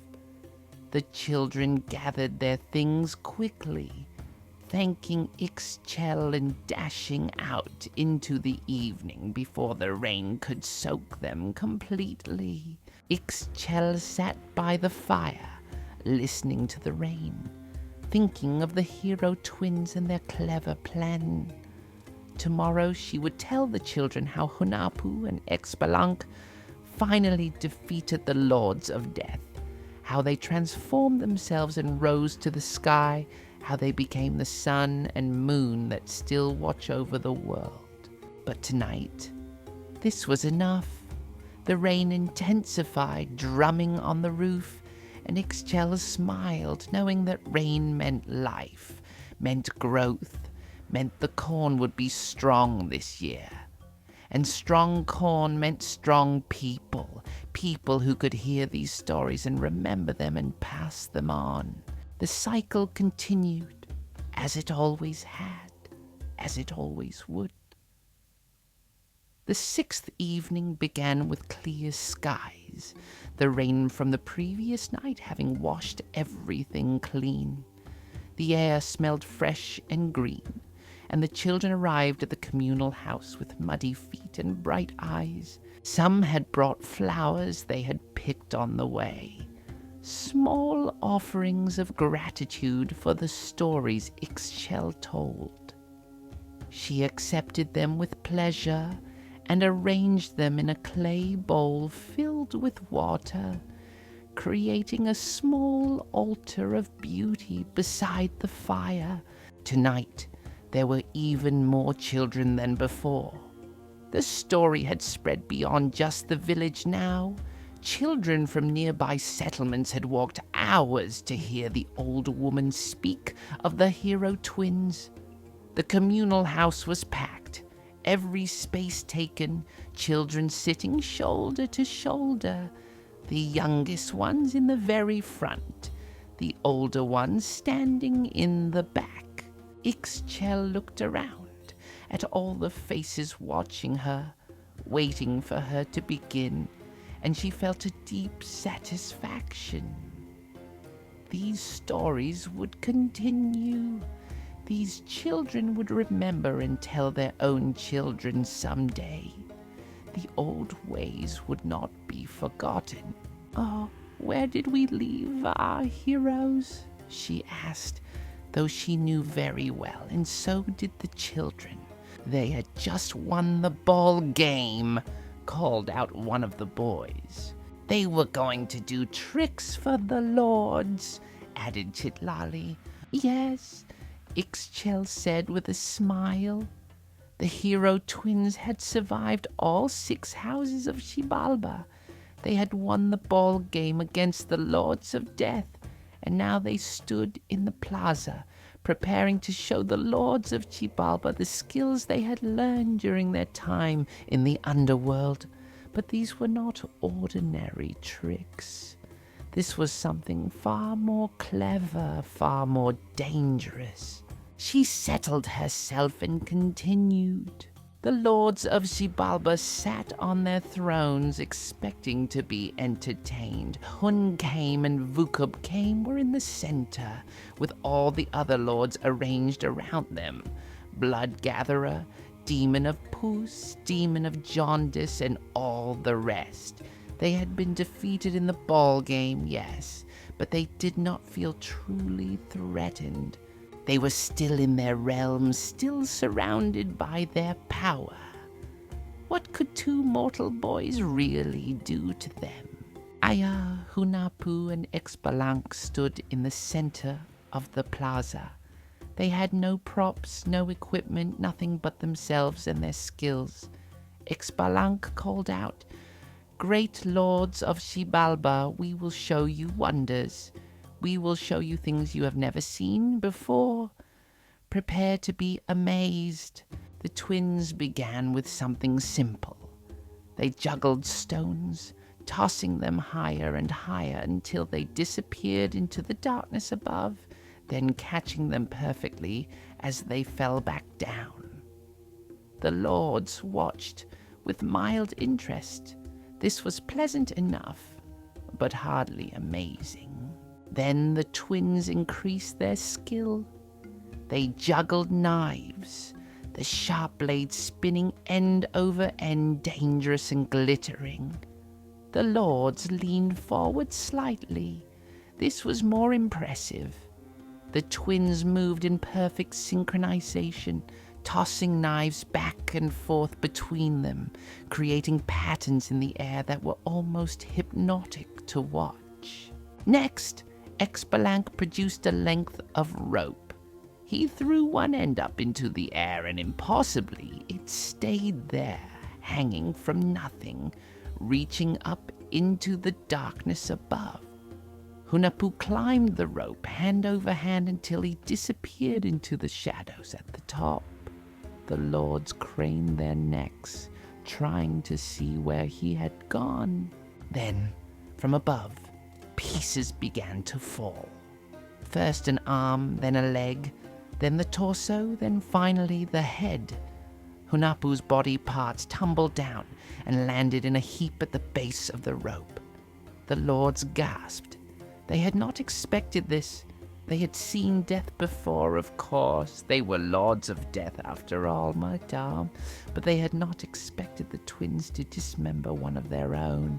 Xbalanque stood beside the pile of his brother's body parts and called out, "Do not worry, great lords. This is part of the performance." He clapped his hands 3 times, and miraculously the body parts began to move. They slid across the ground, fitting themselves back together. The head rolled onto the neck, the arms attached to the shoulders, the legs connected to the hips. And then Hunahpu stood up, whole and healthy, grinning at the assembled lords. The lords of Xibalba burst into applause. This was truly amazing. They had never seen anything like it. Hunahpu called out, "Do it again. Show us more." The twins obliged. This time Xbalanque set a small building on fire, just a decorative structure at the edge of the plaza, not important to anyone. The lords watched as it burned, flames consuming the walls and roof until nothing was left but ashes and blackened stone. Then Xbalanque waved his hands, spoke words of power, and the building reconstructed itself. The ashes flew back together, the stones reassembled, the wood regrew. Within moments, the building stood exactly as it had before, completely restored. The lords were on their feet now, shouting encouragement, demanding more tricks. They had forgotten their dignity, forgotten their supposed superiority. They were caught up in the spectacle, eager as children to see what would happen next. Hunahpu said, "For our final trick, we will need a volunteer. One of the great lords must participate. Who will be brave enough?" He looked directly at Hunahpu and Xbalanque as he said this. The 2 greatest lords of Xibalba looked at each other. They had seen the twins dismember Hunahpu and bring him back. They had seen buildings destroyed and restored. Surely, if they volunteered, if they participated, they would experience these wonders firsthand. They would be the center of attention, the ones undergoing miraculous transformation. Their pride, their vanity, their desire to be part of something spectacular, all of these combined to overcome their caution. Hunahpu said, "We will volunteer, both of us. Show us your greatest trick. Do to us what you did to your brother." The twins exchanged a quick glance. This was exactly what they had been hoping for. Xbalanque said, "Are you certain, great lords? This trick is not without risk. You must be brave." Hunahpu and Xbalanque laughed. They were lords of death. What did they have to fear from tricks performed by mortals?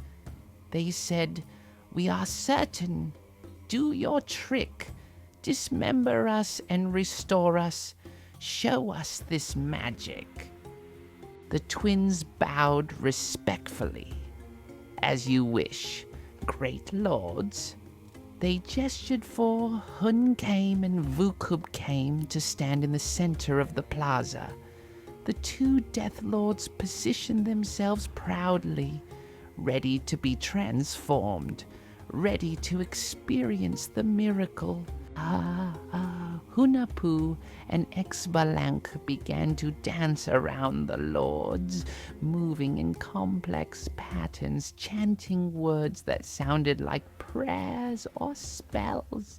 They moved faster and faster, their voices rising, and then suddenly, without warning, they struck. Xbalanque's knife flashed in the dim light, and Hunahpu's head separated from his body. Hunahpu's blade followed immediately, and Vucubcame's head rolled across the stones. The two lords' bodies collapsed to the ground, their limbs twitching once and then going still. Oh, the other lords of Xibalba jumped to their feet alarmed, but Xbalanque called out, "Do not worry. This is part of the performance. Watch, we will restore them."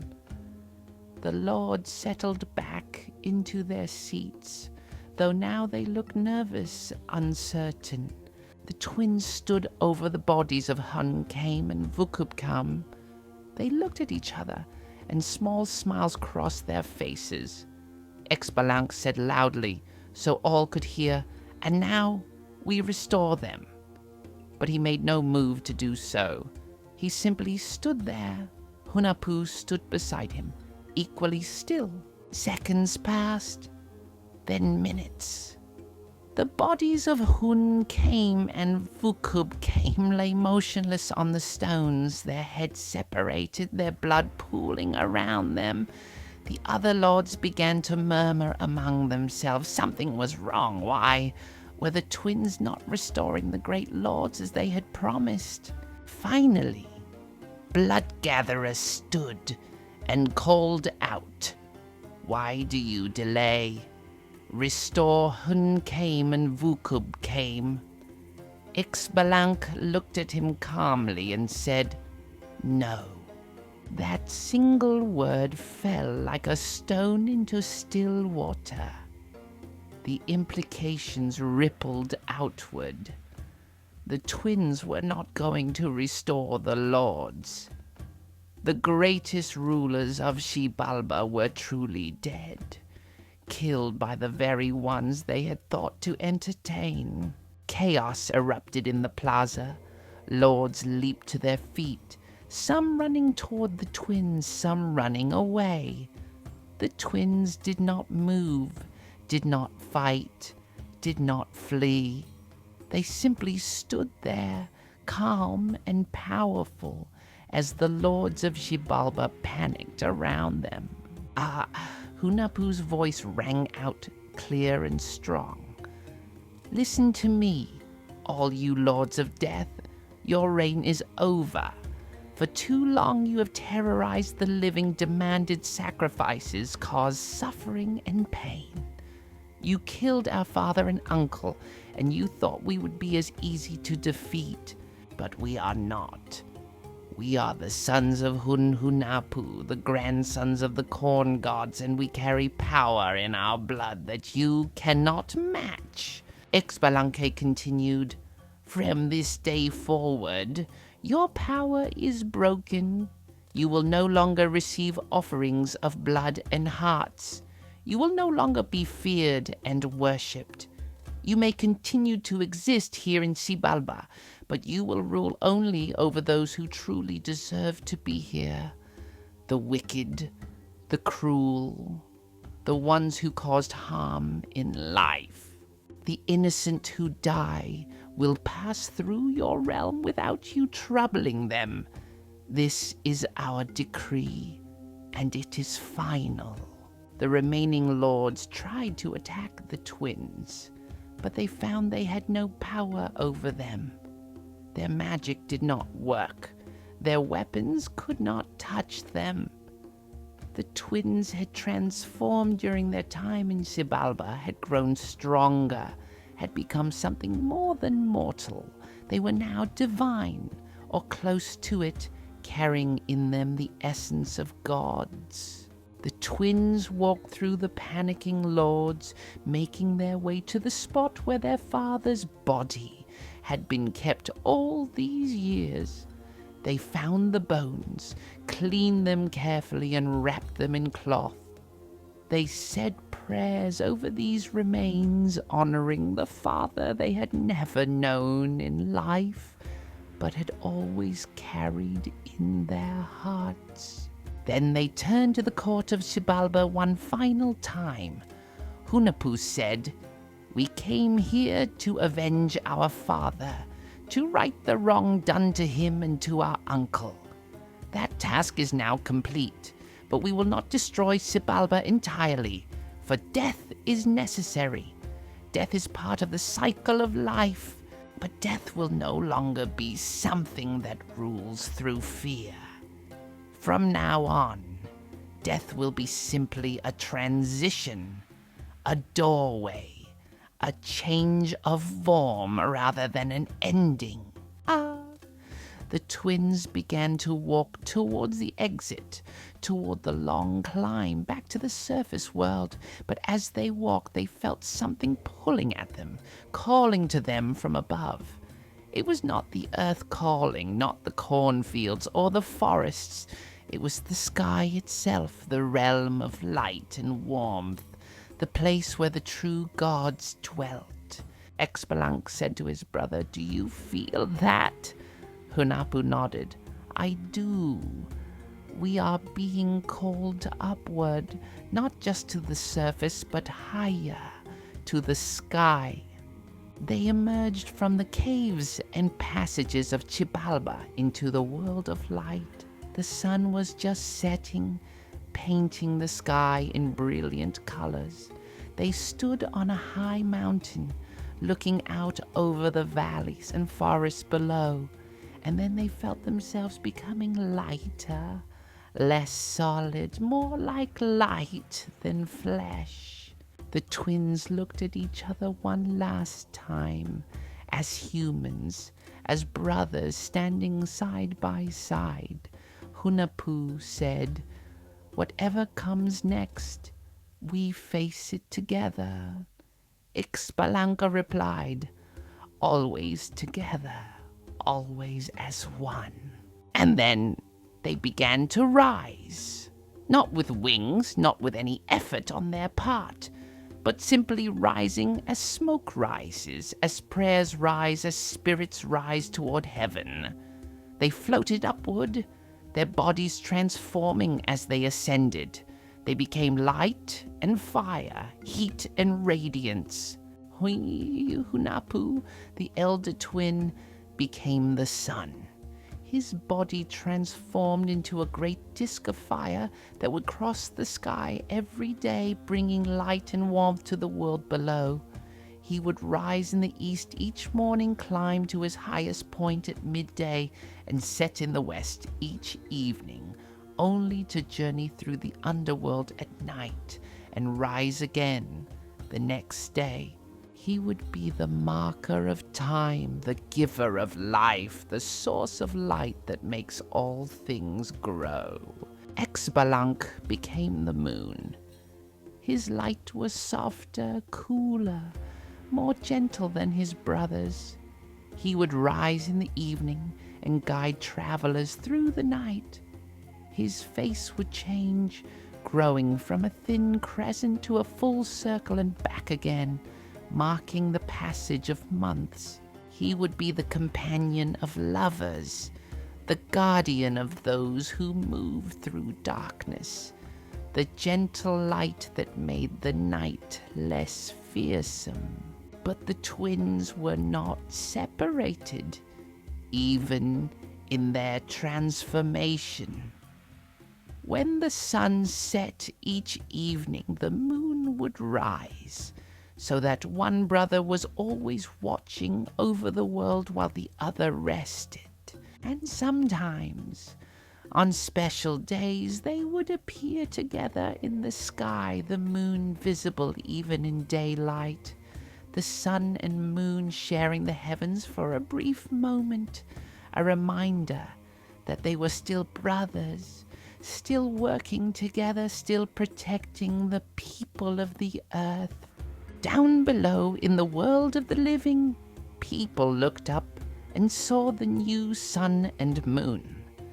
They understood somehow that these were the Hero Twins, transformed and elevated, watching over them. And they gave thanks, built altars, told stories, kept the memory alive of the boys who had descended into death and returned as gods. Xbalanque, the twins' grandmother, looked up at the sky and wept, but these were tears of joy mixed with sorrow, pride mixed with loss. Her grandsons were gone, yes, But they had achieved something magnificent. They had avenged their father, defeated death itself, and become eternal guardians of all people. And in Xibalba, in the dark realm below, the remaining lords skulked in their chambers, their power broken, their reign ended. They would continue to exist, would continue to receive the wicked dead, but they would never again terrorize the innocent. The Hero Twins had changed the very nature of death, had made it less fearsome, had proven that even death itself could be challenged and overcome. Ixchel paused and looked up through the smoke hole in the roof to where the first stars were beginning to appear in the darkening sky. And this, dear children, is why we honor the sun and moon. This is why we mark time by their movements, why we plant our corn when the sun is in the right position, why we count the months by the moon's changing face. They are not just celestial bodies, cold and distant. They are the Hero Twins, Hunahpu and Xbalanque, still watching over us, still protecting us, still guiding us, as they have done since the ancient days. Little Yaretsi raised her hand tentatively. Grandmother, did the twins ever see their mother again? The lady who came from Xibalba? Ixchel smiled at the question. Exquick the Blood Moon Maiden, yes. She looked up at the sky and saw her sons transformed into gods, and she understood that they had fulfilled their destiny. She lived out her days in honor and respect, cared for by the village, revered as the mother of gods. And when her time came to die, she did so peacefully, knowing her sons watched over her passage. Some say she became a star herself, a bright point of light that appears near the moon, always close to Xbalanque, a mother watching over her son even in the heavens. The children sat quietly, absorbing the end of this epic tale. The fire had burned low, and the night had fully arrived outside, bringing with it the chorus of crickets and night birds. Is that the end of the stories? Asked Miguel, sounding disappointed. The end of the Hero Twins story, yes, Ixchel replied, but not the end of all stories. Tomorrow, if you wish, I will tell you about a different people, a different land. I will tell you about the plumed serpent, about a god who loved humanity so much he gave them everything, and about what happened when pride and jealousy entered paradise. These are stories from the people of the great city, the place called Teotihuacan. Would you like to hear those tales? The children's enthusiastic agreement echoed through the communal house. Ixchel laughed, pleased by their eagerness, and shooed them out into the night, reminding them to look up at the moon as they walked home, to remember that it was Xbalanque watching over them, keeping them safe in the darkness. As the children dispersed into the night, their voices calling out farewells, Ixchel remained by the fire. She thought of the Hero Twins and their incredible journey, of their courage and cleverness, of the bond between brothers that could overcome even death itself. These were the stories that made people strong, that taught them about bravery and perseverance and the importance of honoring those who came before. She looked up through the smoke hole at the moon just beginning to rise, and whispered a prayer of thanks to Xbalanque, to Hunahpu, blazing invisible on the other side of the world, to all the ancestors and heroes who watched over the corn people. Then she banked the fire, straightened the mats, and made her own way home through the gentle darkness, the moon lighting her path. The 7th evening arrived with a warm breeze that carried the scent of flowers and ripe fruit. The dry season was beginning, and the air had that quality of stillness that comes before the great change of seasons. The children arrived at the communal house to find Ixchel already seated, surrounded by objects she had collected: carved jade beads, painted pottery, woven cloth in bright colors, and a small stone carving of a feathered serpent. The children settled quickly, eager to hear this new story. More had come tonight, drawn by tales of the previous evenings. The house was full to bursting, and some of the older children had to sit outside the doorway, leaning in to hear. Tonight, Ixchel began, touching the stone serpent gently.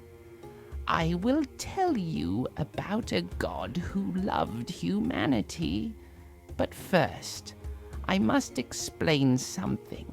The stories I told you before about the Hero Twins and the creation of the Corn People, these come from our Maya ancestors, from the people who built the great cities you can still see in the jungle, whose wisdom is carved in stone and recorded in books that few can now read. But we are not the only people in this world. To the west and north, across mountains and valleys, other great civilizations have risen. The greatest of these was centered on a city called Teotihuacan, which means the place where gods are born. The people there, whom we now call the Aztec people, though they had many names for themselves, told different stories. Their gods had different names, different forms.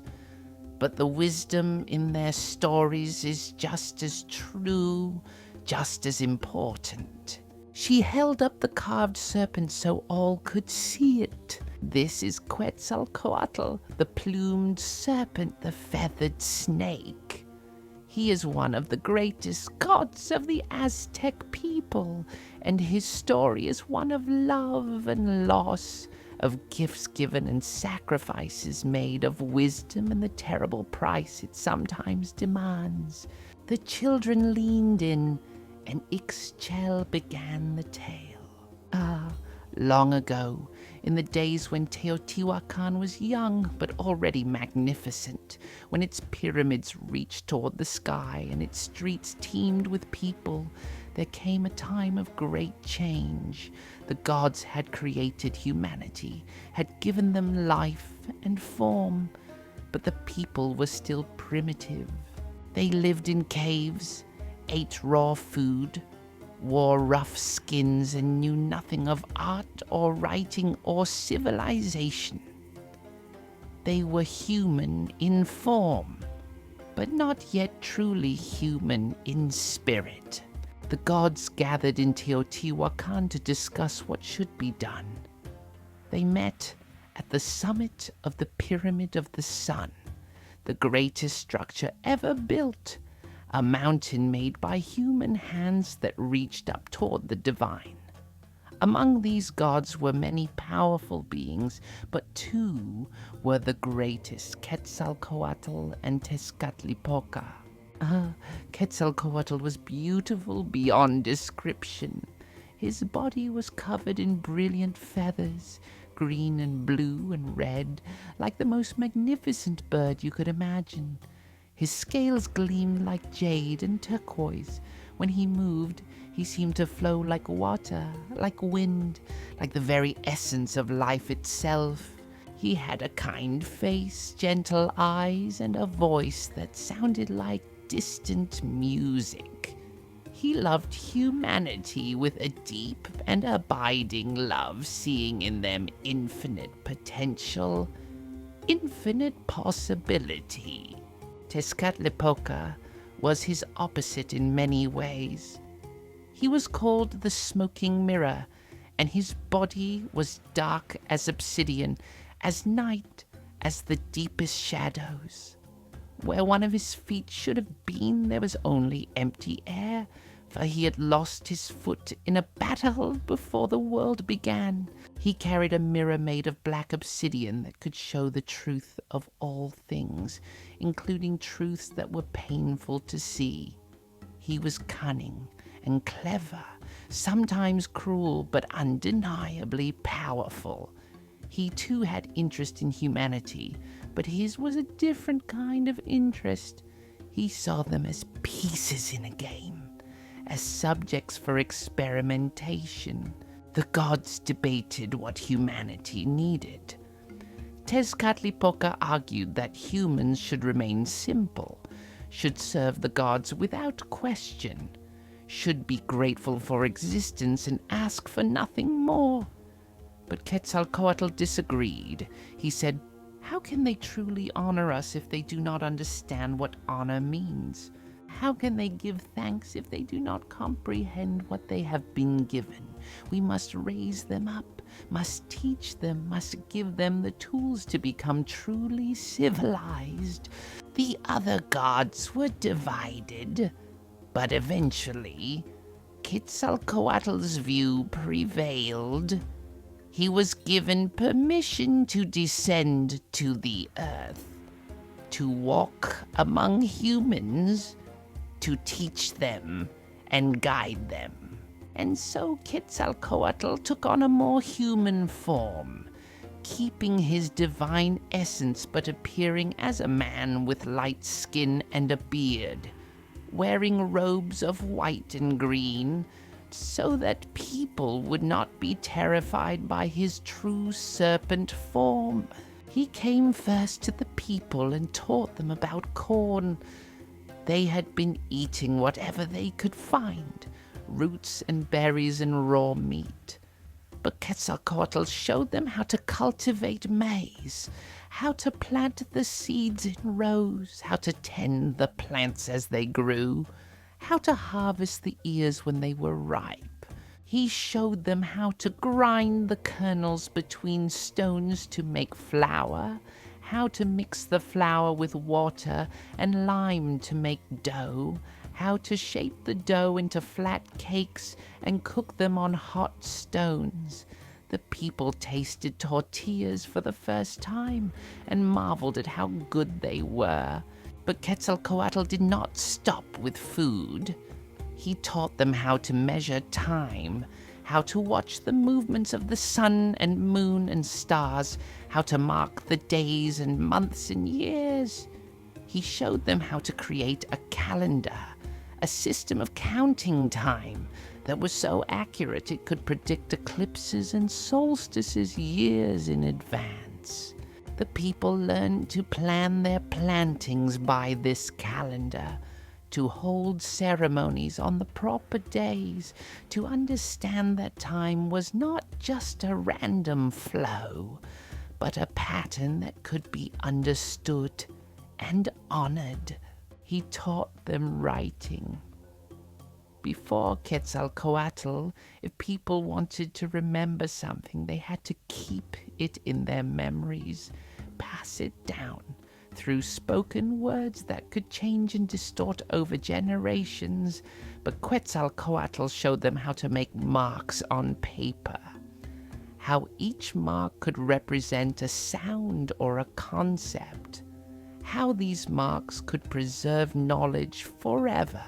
He showed them how to make books, folding long sheets of bark paper or deerskin into accordion shapes, painting on them with brushes made from fine hair, using inks made from minerals and plants. He taught them about art and beauty.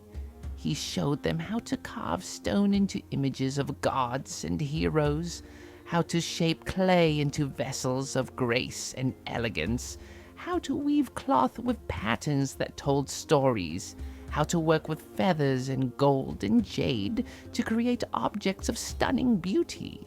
The people discovered that they had hands that could create, imaginations that could dream, and souls that could appreciate beauty for its own sake. Quetzalcoatl taught them about medicine. He showed them which plants could heal wounds, which could reduce fever, which could ease pain. He taught them how to set broken bones, how to treat diseases, how to care for the sick and injured with compassion and skill. The people learned that sickness was not always a punishment from the gods, but something that could be understood and treated. Most importantly, Quetzalcoatl taught them about compassion and self-discipline. He said, "You must treat each other with kindness and respect. The strong must protect the weak. The wealthy must share with the poor. You must control your desires, must not give in to every impulse, must think before you act." He taught them to fast and do penance, to offer prayers and incense rather than blood, to honor the gods through devotion and good works rather than through violence. Under Quetzalcoatl's guidance, Teotihuacan became the greatest city the world had ever seen. Its pyramids rose higher than mountains. Its streets were laid out in perfect order, aligned with the movements of the stars. Its markets overflowed with goods from every corner of the known world. Its people were educated, artistic, devout, and prosperous. It was a golden age, a time of peace and plenty, a paradise on earth. Quetzalcoatl took the role of high priest and king. He lived in a palace, but it was a modest palace by the standards of gods. He spent his days teaching, healing, judging disputes fairly, conducting ceremonies. He asked his people to offer him flowers and butterflies, incense and prayers, but never blood, never lives. He said life is sacred. Even the smallest bird, even the humblest insect carries within it the divine spark. We honor the gods through creation, not destruction. The people loved him. They called him the good God, the wise teacher, the father of all. They painted his image on their walls, carved his likeness in stone, spoke his name with reverence and affection. Under his rule, no one went hungry, no one was oppressed, no one was sacrificed on the altars. But in the heavens, Tezcatlipoca watched all of this and grew jealous. He saw how the people loved Quetzalcoatl, how they thrived under his teaching, and it galled him. Tezcatlipoca believed that humans were meant to serve gods through fear and sacrifice, not through love and wisdom. He believed that Quetzalcoatl was making humans too proud, too independent, too much like gods themselves. So Tezcatlipoca began to plot. He could not simply destroy Quetzalcoatl. The plumed serpent was too powerful, too beloved. But he could trick him, could make him fall through his own actions, could turn Quetzalcoatl's virtues into the instruments of his downfall. Ixchel paused to take a drink of water, and the children waited impatiently, sensing that the story was about to take a darker turn.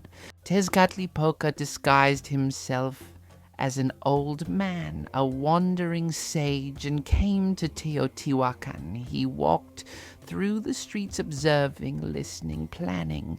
He saw how the people loved their god-king, how they obeyed his every teaching, how they had embraced the civilized life he had shown them. And he saw the one weakness in Quetzalcoatl's paradise. Quetzalcoatl, despite being a god, had taken on human form, and with that form came human limitations.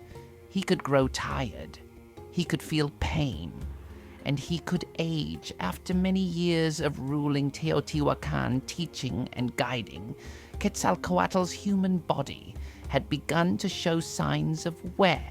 His face was no longer young and smooth, but lined with age.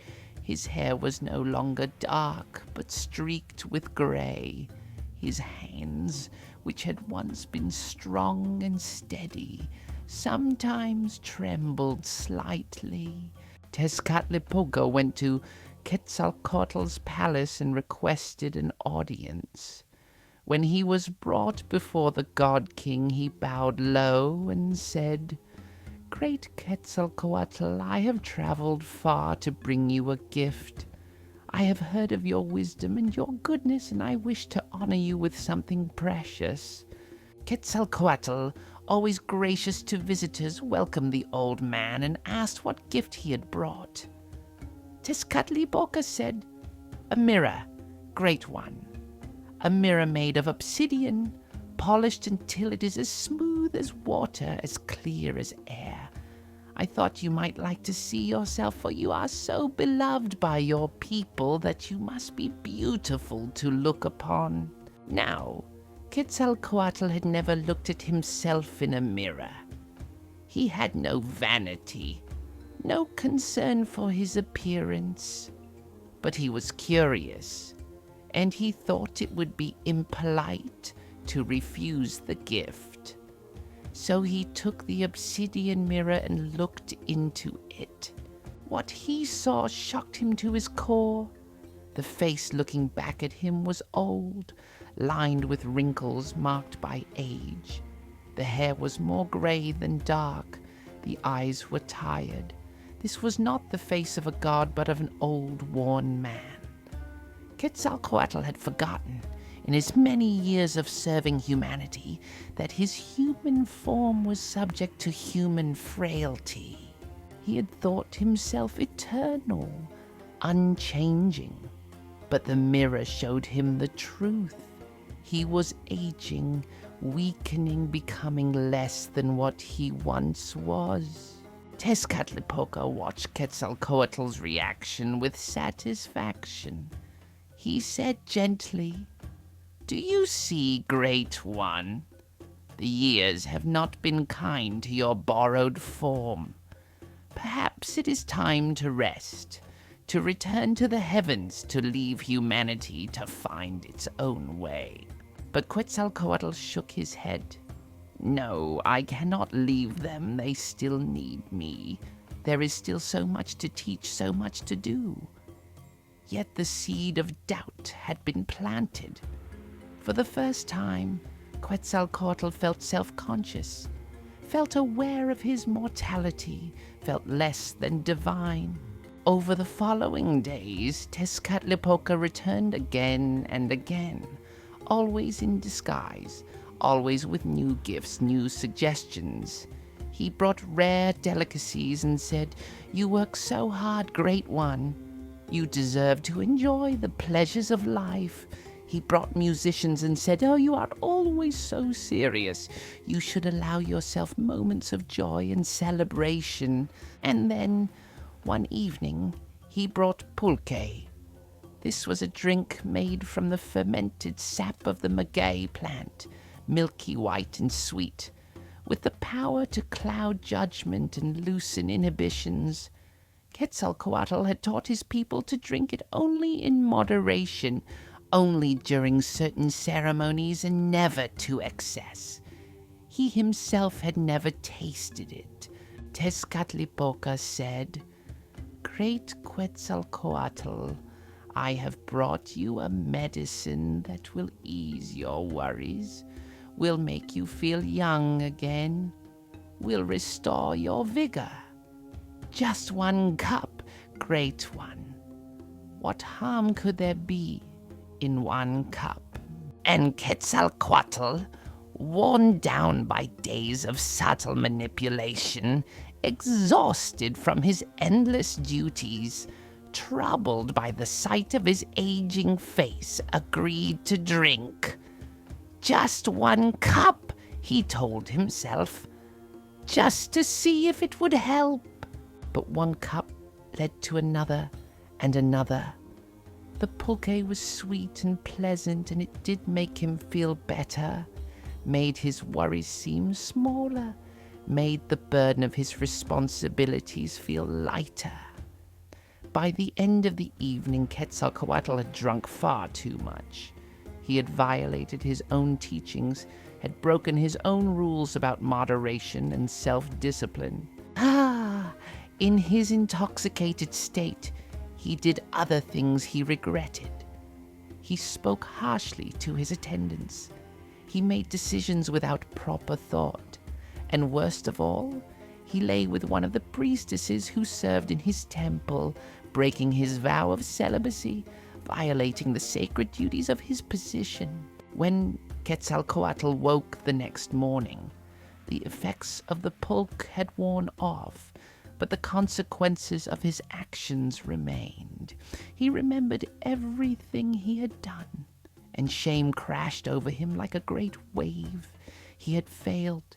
He had broken his own rules, had violated his own teachings, had shown himself to be as weak and fallible as any mortal. How could he continue to lead the people when he himself had fallen so completely? He sat in his chamber, his head in his hands, and wept. For the first time in his long existence, he felt truly defeated. The people he loved, the people he had taught and guided for so many years, how could he face them now? How could he ask them to follow teachings that he himself could not keep? Word of what had happened spread through the city. The people were shocked, confused, heartbroken. Their perfect priest-king, their divine teacher, had fallen. Some tried to defend him, saying that one mistake should not erase all the good he had done. Others felt betrayed, saying that a god should be above such failings. The city that had been so unified, so harmonious, was now divided and uncertain. Quetzalcoatl knew he could not stay. His presence would only cause more confusion, more pain.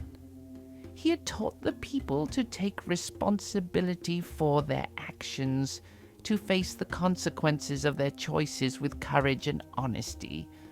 Now, he had to follow his own teachings. He called his closest followers to him and said, "I have failed you. I have broken the rules I myself established. I cannot remain here as your teacher and king when I have shown myself unworthy of that role. I must leave, must go into exile, must spend the rest of my days in penance and contemplation." His followers wept and begged him to stay, but Quetzalcoatl was firm.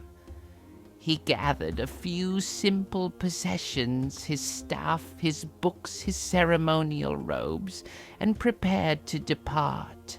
Before he left, he spoke to the assembled people one last time. He said, "Do not forget what I have taught you. The knowledge of cultivation and calendars, of writing and art, of medicine and compassion. These things are yours now. They do not belong to me, but to all of humanity. I may have failed in my personal discipline, but the truth of what I taught you remains. Continue to seek wisdom, to create beauty, to treat each other with kindness, and perhaps Someday I will return. Watch for me in the east, where the morning star rises. When you see that bright star, remember me, and remember what we built together." Then Quetzalcoatl walked out of Teotihuacan, heading east toward the sea. A small group of his most devoted followers went with him, unable to abandon him even in his disgrace. They traveled for many days, crossing mountains and deserts, until finally they reached the Eastern Ocean, the great water that stretched beyond the horizon. Ixchel's voice grew softer, almost dreamlike. What happened next is told in different ways by different people. Some say that Quetzalcoatl built a raft from serpents, woven together into a boat, and sailed away on the eastern sea, promising to return one day. Others say that he walked into the ocean until the water closed over his head, descending into the depths to find a new realm to rule. But the most beautiful version, the one I prefer, says that Quetzalcoatl gathered all his possessions, his books and his robes and everything else, and built a great funeral pyre on the beach. He climbed onto this pyre and set it alight. As the flames consumed his body, his heart flew up from the fire, transformed into a bright point of light that shot into the sky. That light became the morning star, the bright planet that appears in the east just before dawn. The people call it Quetzalcoatl's heart, still shining, still watching over humanity, still offering guidance to those who wake early and look to the eastern sky.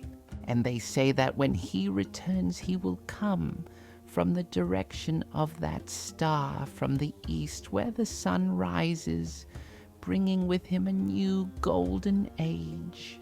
In Teotihuacan, after Quetzalcoatl's departure, the people struggled. They missed their teacher, their guide. They tried to follow his teachings, but without his presence to inspire them, some faltered. Tezcatlipoca's influence grew stronger.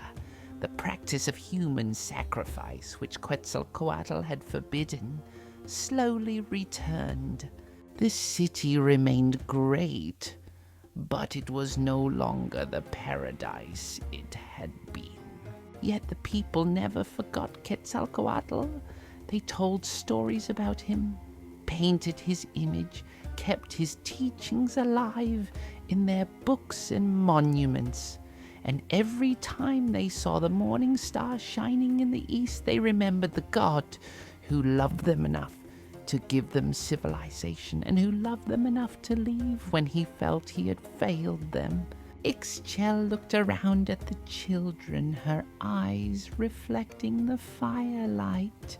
This story teaches us many things. It teaches us that even the greatest beings can make mistakes, can fall, can fail.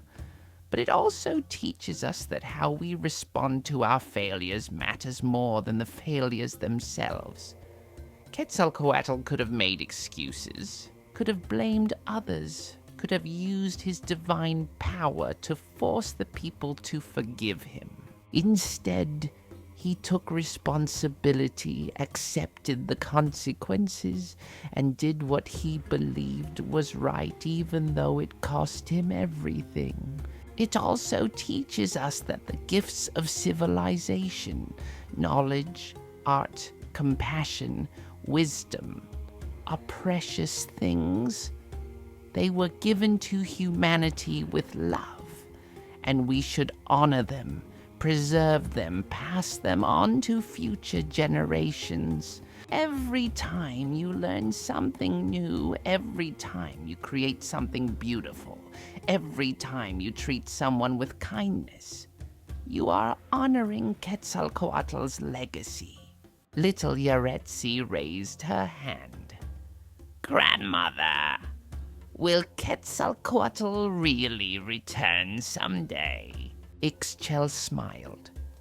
"That is a question each person must answer for themselves, little one. Some believe he will return in physical form, will walk among us again. Others believe he returns every day in the morning star, in the teaching of elders, in acts of wisdom and compassion. Perhaps he returns whenever someone chooses knowledge over ignorance, beauty over ugliness, kindness over cruelty. In that way, he never truly left. The children sat quietly, thinking about the story, about gods who could fail, and stars that were really hearts. The fire had burned down to glowing coals, and the night outside was full and dark. "Tomorrow," Ixchel said, "if you wish, I will tell you the rest of the story.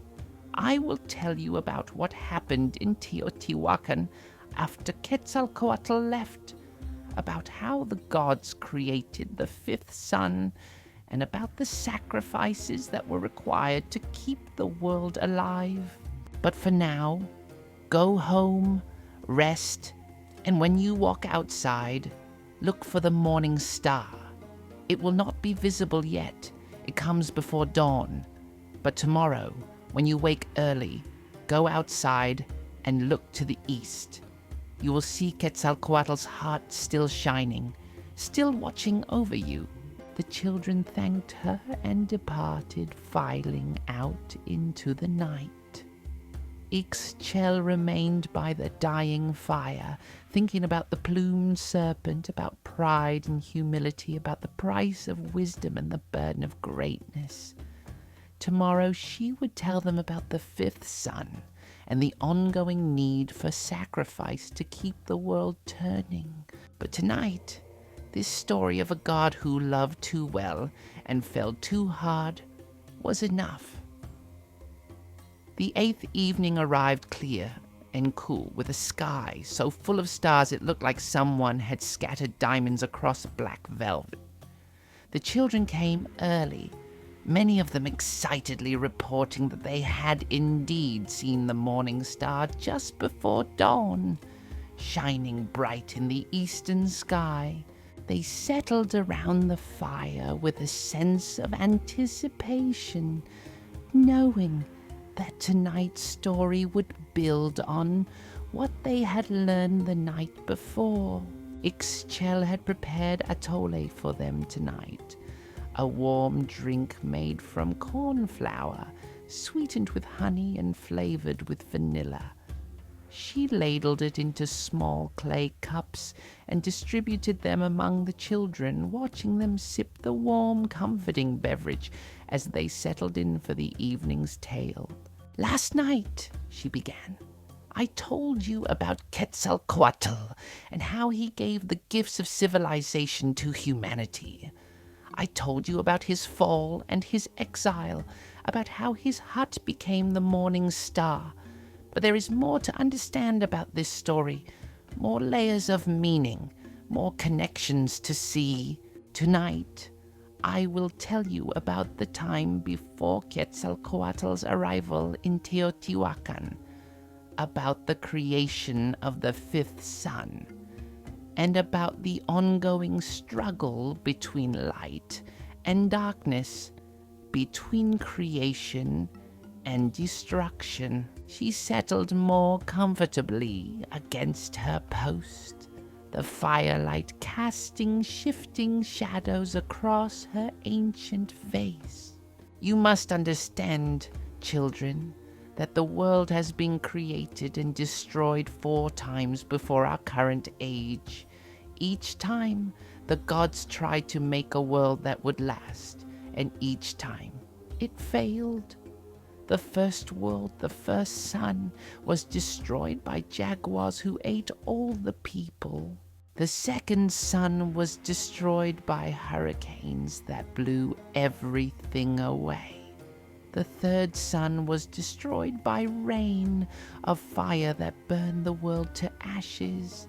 The fourth sun was destroyed by floods that drowned all living things. After each destruction, the gods gathered and asked themselves, what went wrong? How can we create a world that will endure? And each time, they tried something new, some different approach, some different balance of elements. After the fourth sun was destroyed, the gods gathered once more in Teotihuacan.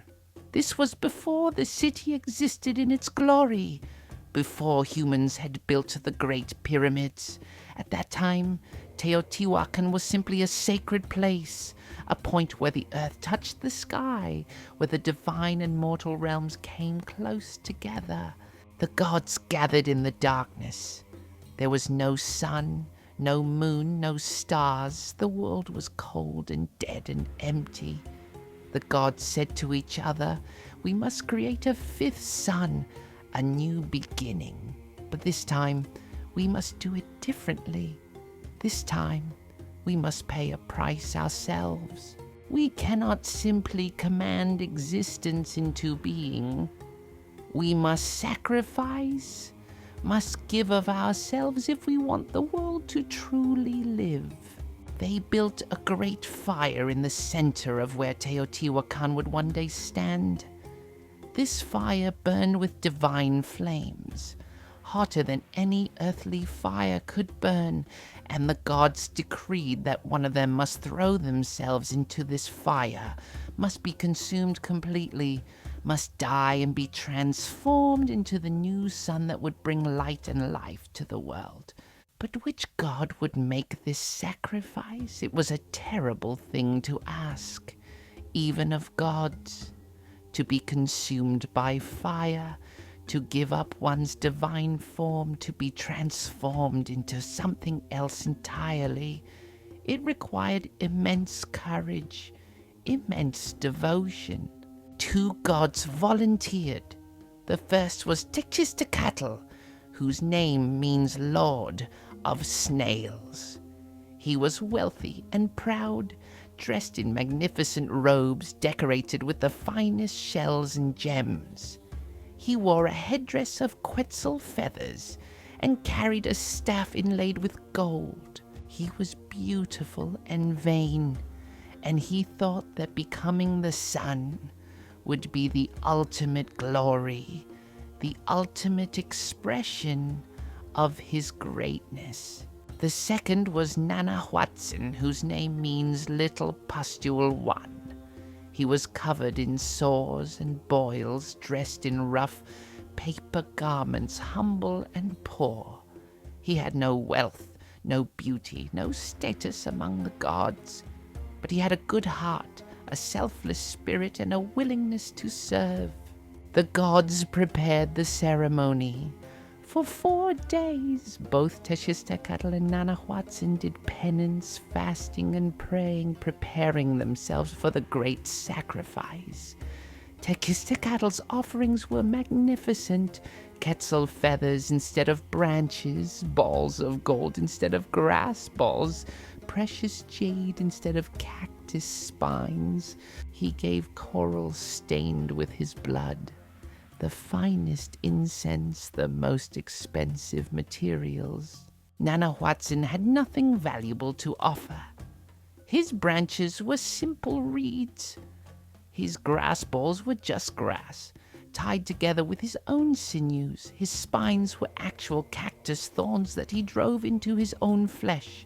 His incense was just the scabs from his sores. He had only himself to give, and so he gave completely. After 4 days, the moment arrived. The great fire burned at its hottest, its flames reaching toward the sky, its heat so intense that even the gods had to stand back. The gods said to Texistecatl, "You volunteered first. You should be the one to jump into the fire, to become the new sun." Tixistacatl approached the fire. He was dressed in his finest robes, his body painted and perfumed. He stood at the edge of the fire pit and looked down into the flames. The heat was overwhelming. The flames roared and crackled, hungry and terrible. And Tixistacatl hesitated. He took a step forward, then stepped back. He tried again, approaching closer, but the heat drove him away. 4 times he tried to throw himself into the fire, and 4 times his courage failed him. Despite all his pride, despite his beautiful appearance, despite his confidence when the moment came, he could not do it. The gods grew impatient. They turned to Nanahuatzin and said, "You try. Show us your courage." Nanahuatzin, the humble god, the poor god, the god covered in sores, stepped forward. He did not hesitate. He did not think about how much it would hurt or how terrifying the flames were.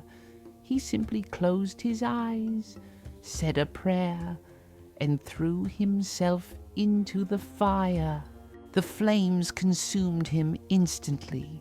His body burned away, his divine essence was transformed, and in that moment of ultimate sacrifice, he became the sun. The new sun, the 5th sun, the sun under which we now live.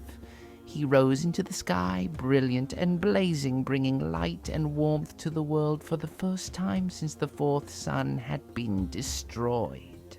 Tixistacatl, seeing this and feeling ashamed of his cowardice, suddenly found his courage. He threw himself into the fire as well, following Nanahuatzin's example.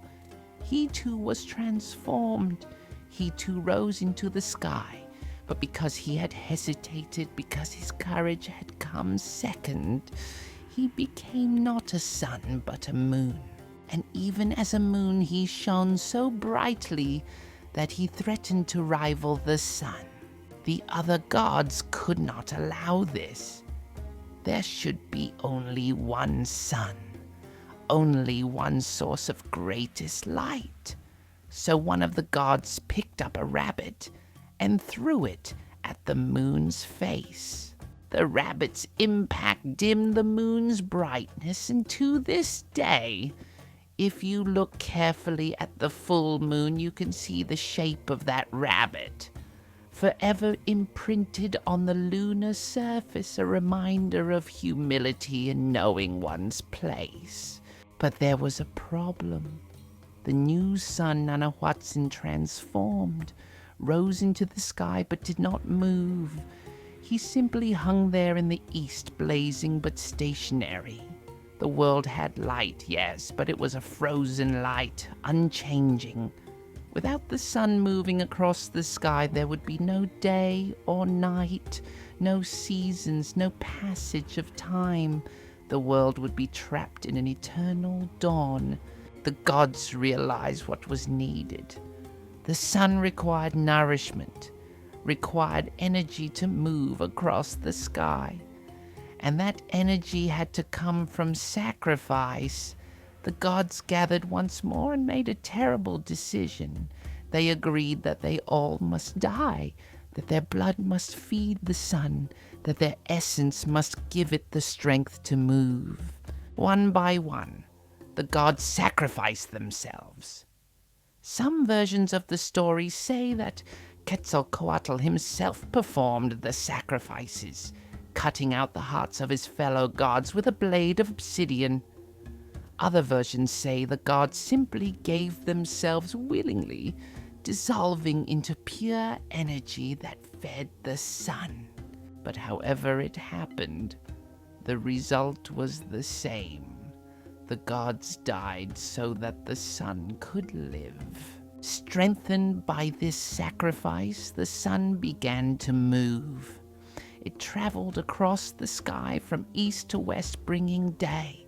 When it set in the west, it journeyed through the underworld at night, fighting the forces of darkness, then emerged again in the east at dawn.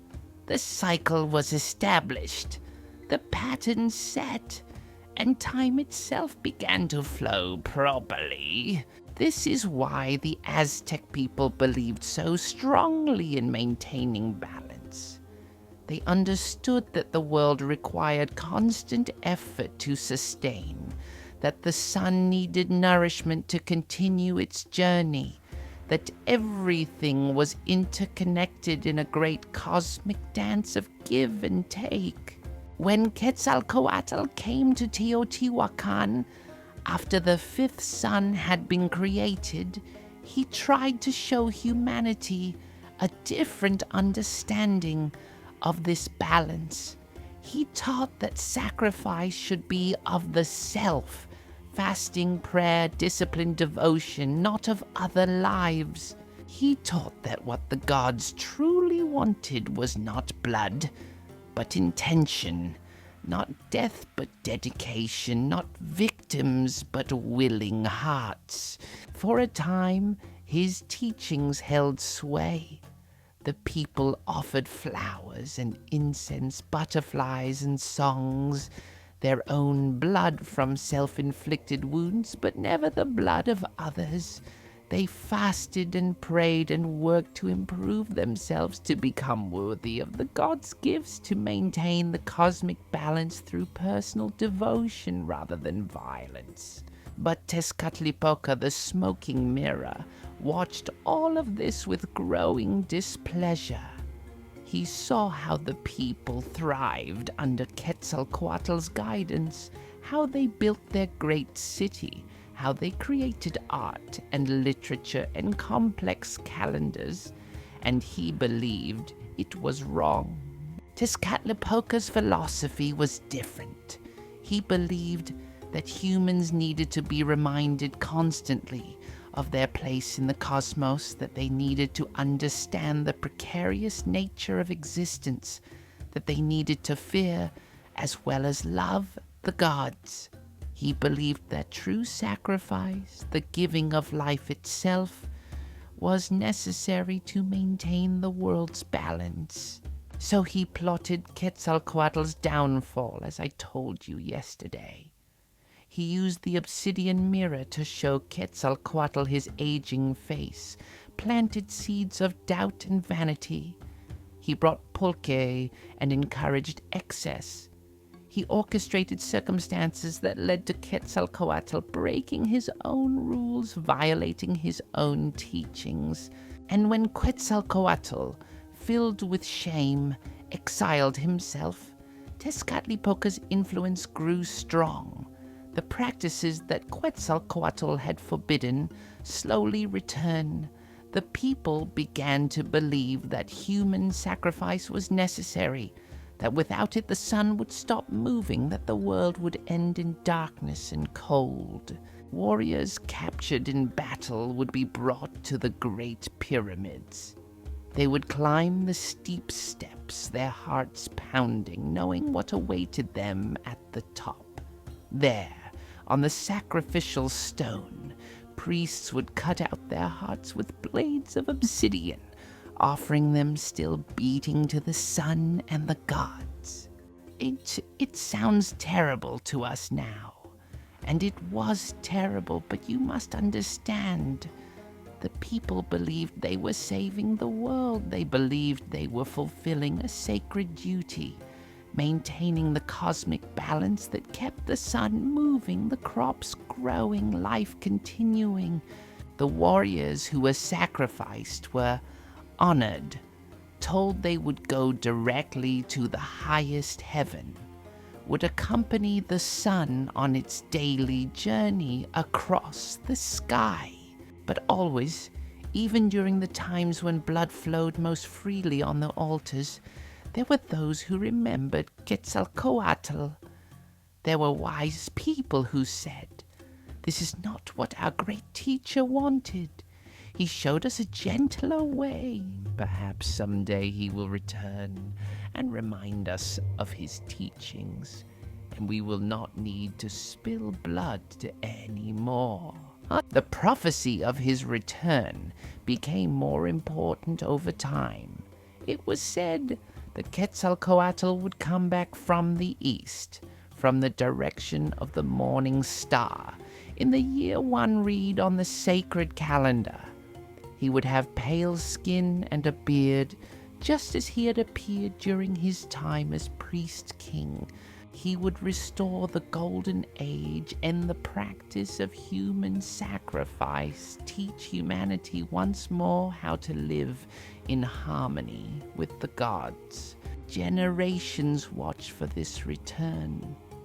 Every cycle that brought the year one read, anticipation would build. Every stranger arriving from the east was examined carefully. Could this be Quetzalcoatl? Could this be the promised return? But centuries passed and he did not come.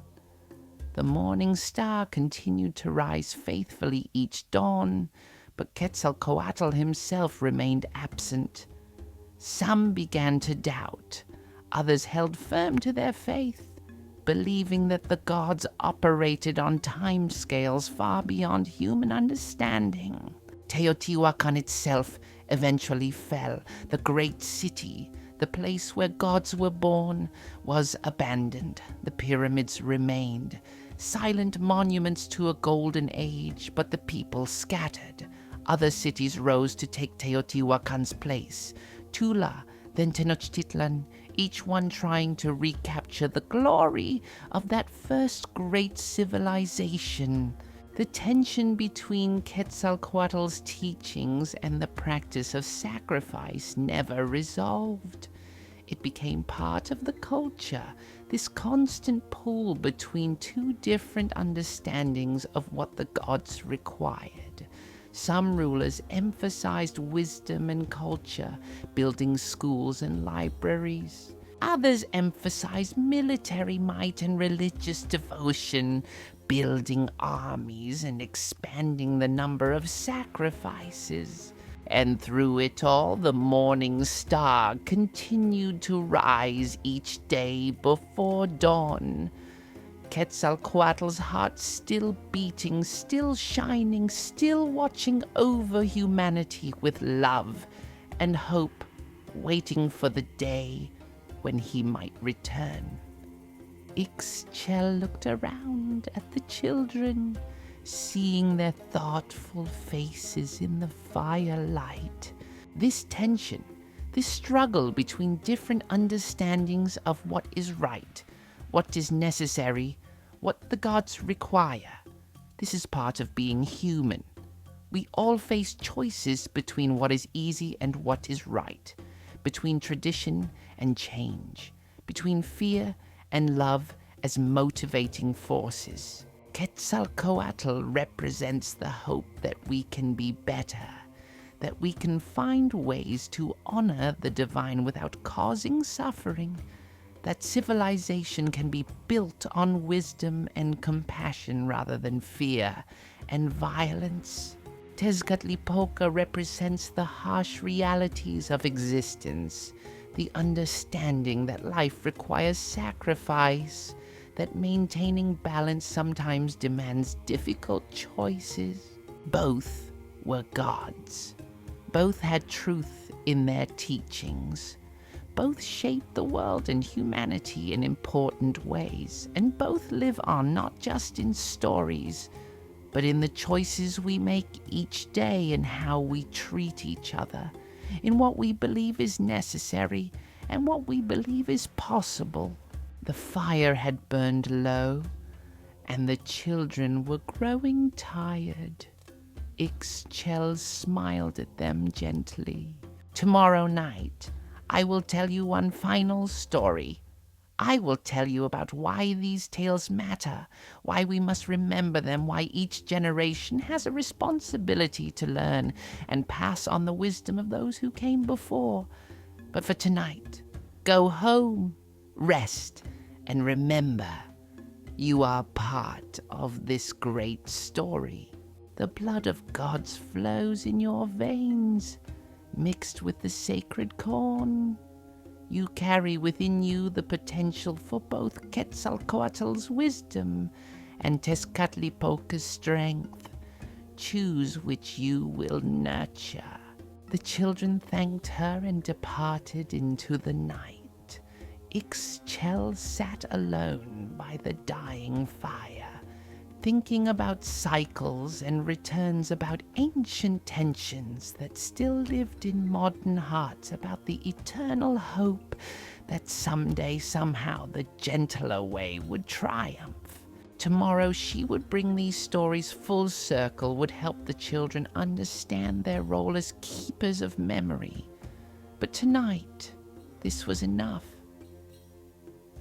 The 9th evening arrived with a sense of gentle anticipation.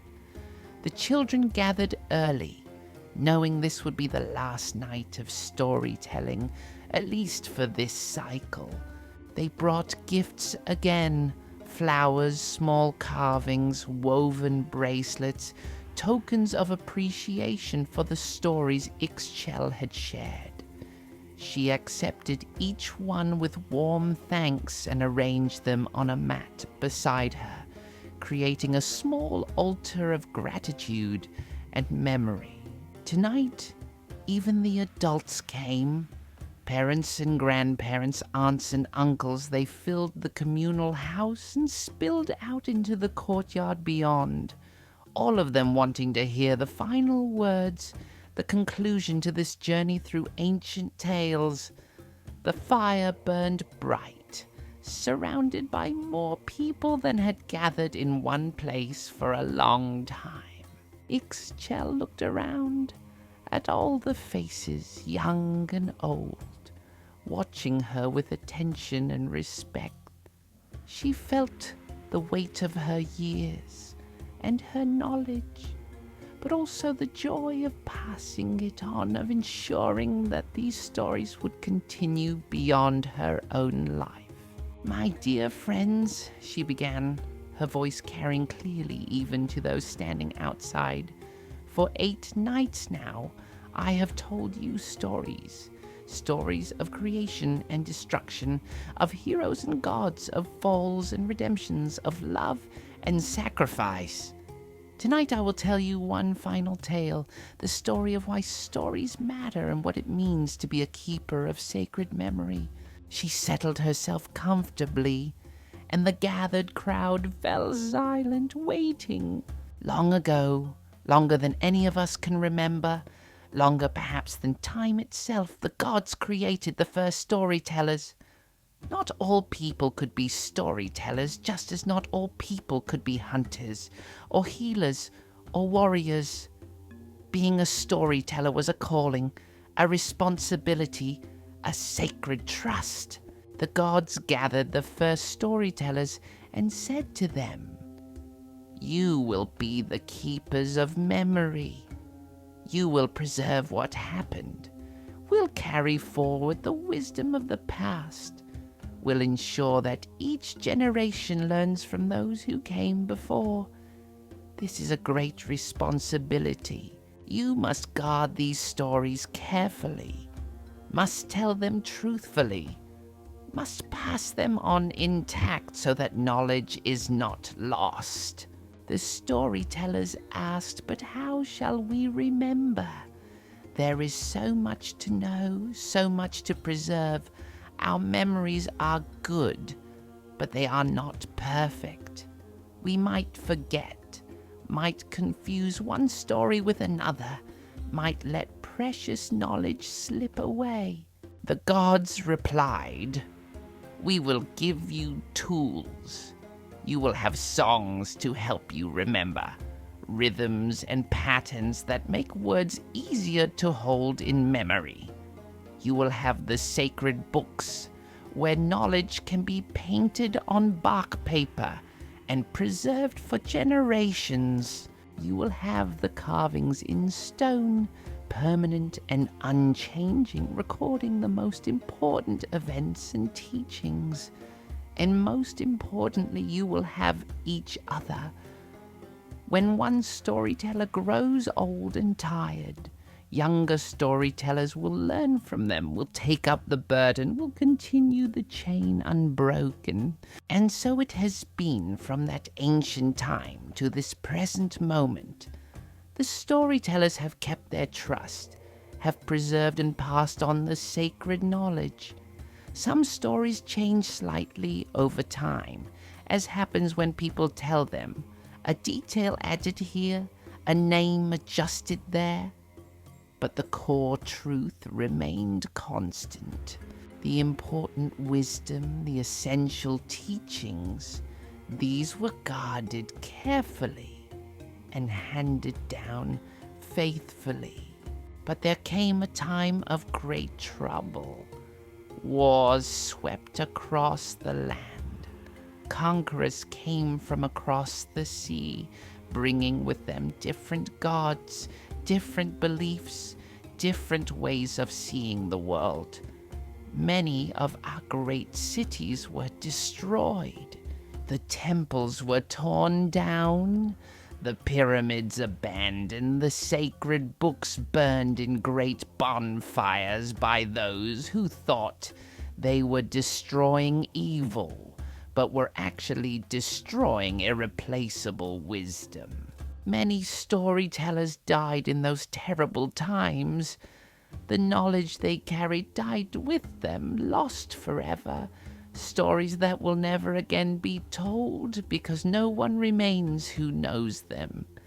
Entire languages disappeared, whole ways of understanding the world vanished like morning mist in the sun.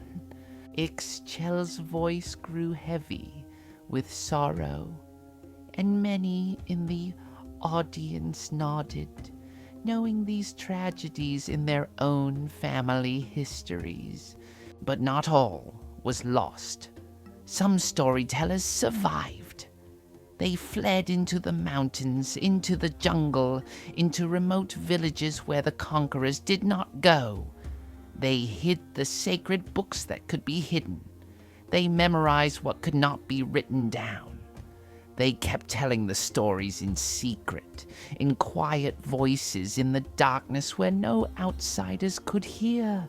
They taught their children and grandchildren, made them memorize the stories, made them practice telling them over and over until the words were carved into their hearts as deeply as glyphs were carved into stone.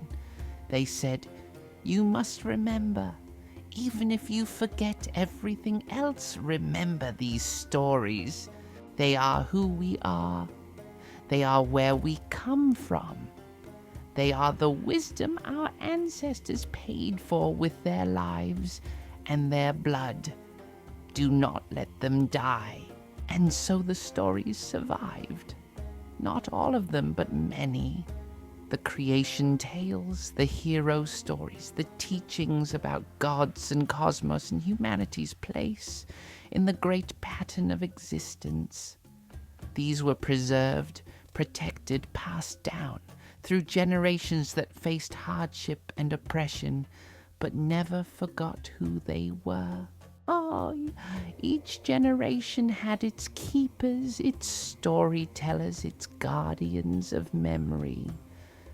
Some were recognized officially, honored by their communities. Others worked in secret, hiding their knowledge, telling stories only to those who could be trusted. But all of them understood that they were links in a chain stretching back to the beginning of time, and that if they broke, if they failed in their duty, something precious and irreplaceable would be lost forever. Ixchel looked directly at the children gathered closest to her. "And now that responsibility passes to you. You are the next generation, the next keepers of these stories. What I have told you over these past nights, the creation of the corn people, the journey of the hero twins, the gifts of Quetzalcoatl, the sacrifice of the gods, these stories are now in your hearts. They are your inheritance, your treasure, your burden, and your blessing. Some of you may become official storytellers, standing before communities as I do now, teaching and preserving. Others will tell these stories in smaller ways, to your own children and grandchildren, to friends gathered around evening fires, to anyone who will listen. But all of you have a responsibility now. You have heard the stories, and that means you must remember them, must cherish them, must pass them on. Little Yaretsi raised her hand tentatively. But grandmother, what if we forget? What if we tell them wrong? Ixchel smiled at her. That is a good question, little one, and it shows you understand the weight of what I am giving you. Yes, you might forget details. You might mix up names or change small things. That is human, and it is acceptable. The gods do not demand perfection from us, only effort and intention. What matters is that you preserve the core truth of the stories. When you tell about the creation, remember that it took 4 attempts before humanity was made correctly, and that we are shaped from corn, from sacred substance. When you tell about the Hero Twins, remember that they succeeded through cleverness and loyalty to each other, not just through strength. When you tell about Quetzalcoatl, remember that even the greatest can fall, but that wisdom and compassion remain valuable even when those who teach them are imperfect. The details can flex and change. That is part of how stories stay alive, how they adapt to new times and new listeners. But the essential wisdom, the deep truths, these must be preserved. Do you understand? Yaretsi nodded seriously, and several other children murmured their understanding. There is something else you must know, Ixchel continued. These stories are not just entertainment, not just pretty tales to pass the time. They are maps, they are guides. They show us how to live, how to face challenges, how to understand our place in the cosmos. When you face a difficult situation that seems impossible to overcome, remember the Hero Twins passing through the houses of Xibalba. They survived through cleverness, through working together, through never giving up even when their father had failed. This teaches you that you too can face terrible challenges and survive, that intelligence and partnership are as important as strength, that failure in one generation does not doom the next. When you are tempted by pride or excess, remember Quetzalcoatl looking in the mirror, drinking pulque, falling from grace. This teaches you about humility, about the dangers of vanity, about how even the wise can be tricked if they let down their guard. It teaches you that mistakes can be redeemed, that exile can be transformation, that falling does not mean the end of your story. When you wonder why life requires sacrifice, why we must give in order to receive, remember the gods throwing themselves into the fire to create the sun. This teaches you about the interconnection of all things, about reciprocity, about the truth that nothing of value comes without cost. It teaches you to be grateful, to honor those who sacrifice for you, to understand that you too may be called to give something precious for the benefit of others. Miguel, one of the older boys, spoke up. Grandmother, will there be new stories? Or are all the true stories from the ancient times? Ah, Ixchel said, clearly pleased by the question. That is the mark of a good storyteller, asking about the future of stories, not just their past. Yes, there will be new stories, there must be. The world continues to turn, new things happen, new heroes arise, new wisdom is discovered. Our responsibility is not to freeze everything in the ancient past, but to continue the tradition, to add new chapters while honoring old ones. You might tell stories about your own lives, about challenges you face and overcome. You might tell stories about your family, about brave or wise ancestors. You might even tell stories about today, about our people surviving and maintaining our culture despite everything that has tried to destroy it. All of these are valid stories, worthy of being preserved and passed on. But when you tell new stories, do it in the spirit of the old ones. Tell them with respect and truth. Tell them with the understanding that stories shape how people see the world, how they understand what is possible, what is right, what is important. Stories are powerful, and that power must be used wisely. Titlali asked, "What happens when there are no more storytellers, when no one remembers anymore?" Ixchel was quiet for a moment, her face serious. "That is the death that all storytellers fear most, not their own death, but the death of the stories themselves. If a time comes when no one remembers, when no one tells these tales, then something precious is lost from the world forever. It would be like the sun forgetting to rise, like the corn forgetting to grow, like the rain forgetting to fall.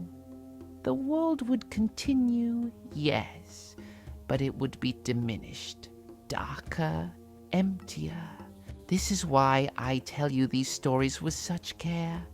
This is why I make you listen, even on nights when you might prefer to play games or sleep. This is why I ask you to remember to carry these stories forward, because I am old and I will not be here forever. Other storytellers are old too, and they are dying, and with each death we risk losing irreplaceable knowledge. But you are young. You have long lives ahead of you, and children who will come after you, and grandchildren beyond them. If you remember what I have taught you, if you pass it on faithfully, then these stories will live for generations more. The chain will hold, the memory will persist, and perhaps, in some distant time, there will be children sitting around a fire listening to these same stories, carried forward across centuries by the efforts of countless keepers who never let the chain break." The fire crackled, and somewhere in the distance a night bird called out. The gathered crowd sat in silence, absorbing the weight of what Ixchel had said. "Before we end tonight," Ixchel said, "I want to tell you one more thing. These stories connect us not just to the past, but to each other. When you know the same stories as someone else, you share something profound. You have a common language, a common way of understanding the world, a common heritage. The hero twins, Hunahpu and Xbalanque, are now the sun and moon. Every day and every night, you can look up and see them there watching over you. Every person in our community, every person who knows these stories shares this understanding. When you see the sun, you do not just see a ball of fire in the sky. You see a hero who descended into death and emerged triumphant. You see courage and cleverness rewarded. You see divine protection watching over you always. When you see the morning star rising before dawn, you do not just see a bright planet. You see Quetzalcoatl's heart still beating, still hoping, still loving humanity despite everything. You see the promise that wisdom and compassion remain important, that the teacher may return, that the golden age is not forever lost. This shared understanding, this common way of seeing the world, this is what makes us a people, not just a collection of individuals. The stories bind us together, give us identity, give us roots that go deep into the soil of time. The children and adults alike nodded, understanding this truth that Ixchel had articulated so clearly. "And now," Ixchel said, her voice growing softer, "it is time to end. We have journeyed together through 8 nights of stories, traveling from the creation of the world to the present moment, from the ancient gods to ourselves. You have been good listeners, attentive and respectful. You have asked wise questions. You have shown me that these stories will be safe in your hearts, that you will carry them forward faithfully. Go now to your homes. Go to your beds. But before you sleep, spend a moment thinking about what you have learned. Think about the stories that resonated most deeply with you. Think about the lessons you will carry forward. Think about how you will tell these stories to others, how you will be keepers of this sacred trust. And tomorrow, when you wake and see the sun rising, remember Hunahpu. When night falls and the moon appears, remember Xbalanque. Before dawn, if you wake early, look for the morning star and remember Quetzalcoatl. Let these celestial bodies be your constant reminders of the stories, of your connection to the ancient past, of your responsibility to the future." The children began to stand, slowly, reluctantly, not wanting this final night to end. They came forward one by one to thank Ixchel, some with words, some with embraces, some with simply a touch of her hand or a deep bow of respect. The adults followed, expressing gratitude for preserving and passing on the knowledge, for being a living link to the past. When everyone had left, when the communal house was empty except for Ixchel and the dying fire, she sat for a long time in silence. She thought about all the storytellers who had come before her, stretching back through generations, back to the beginning of time. She thought about the stories she had told, wondering if she had told them well, if the children would remember, if the chain would hold. She looked up through the smoke hole at the stars, countless points of light against the darkness. Somewhere up there were Hunahpu and Xbalanque, transformed into celestial guardians. Somewhere in the east, though not yet visible, the morning star was preparing to rise, Quetzalcoatl's heart still beating after all these centuries. "I have done what I can," she whispered to the gods, to the ancestors, to anyone who might be listening. "I have passed on the stories. I have taught the children. I have kept the chain unbroken. Now it is up to them and to those who come after them. May they prove worthy of this trust. May the stories never die." The fire burned down to embers, glowing red in the darkness. Ixchel rose slowly, her old bones protesting, and made her way out into the night.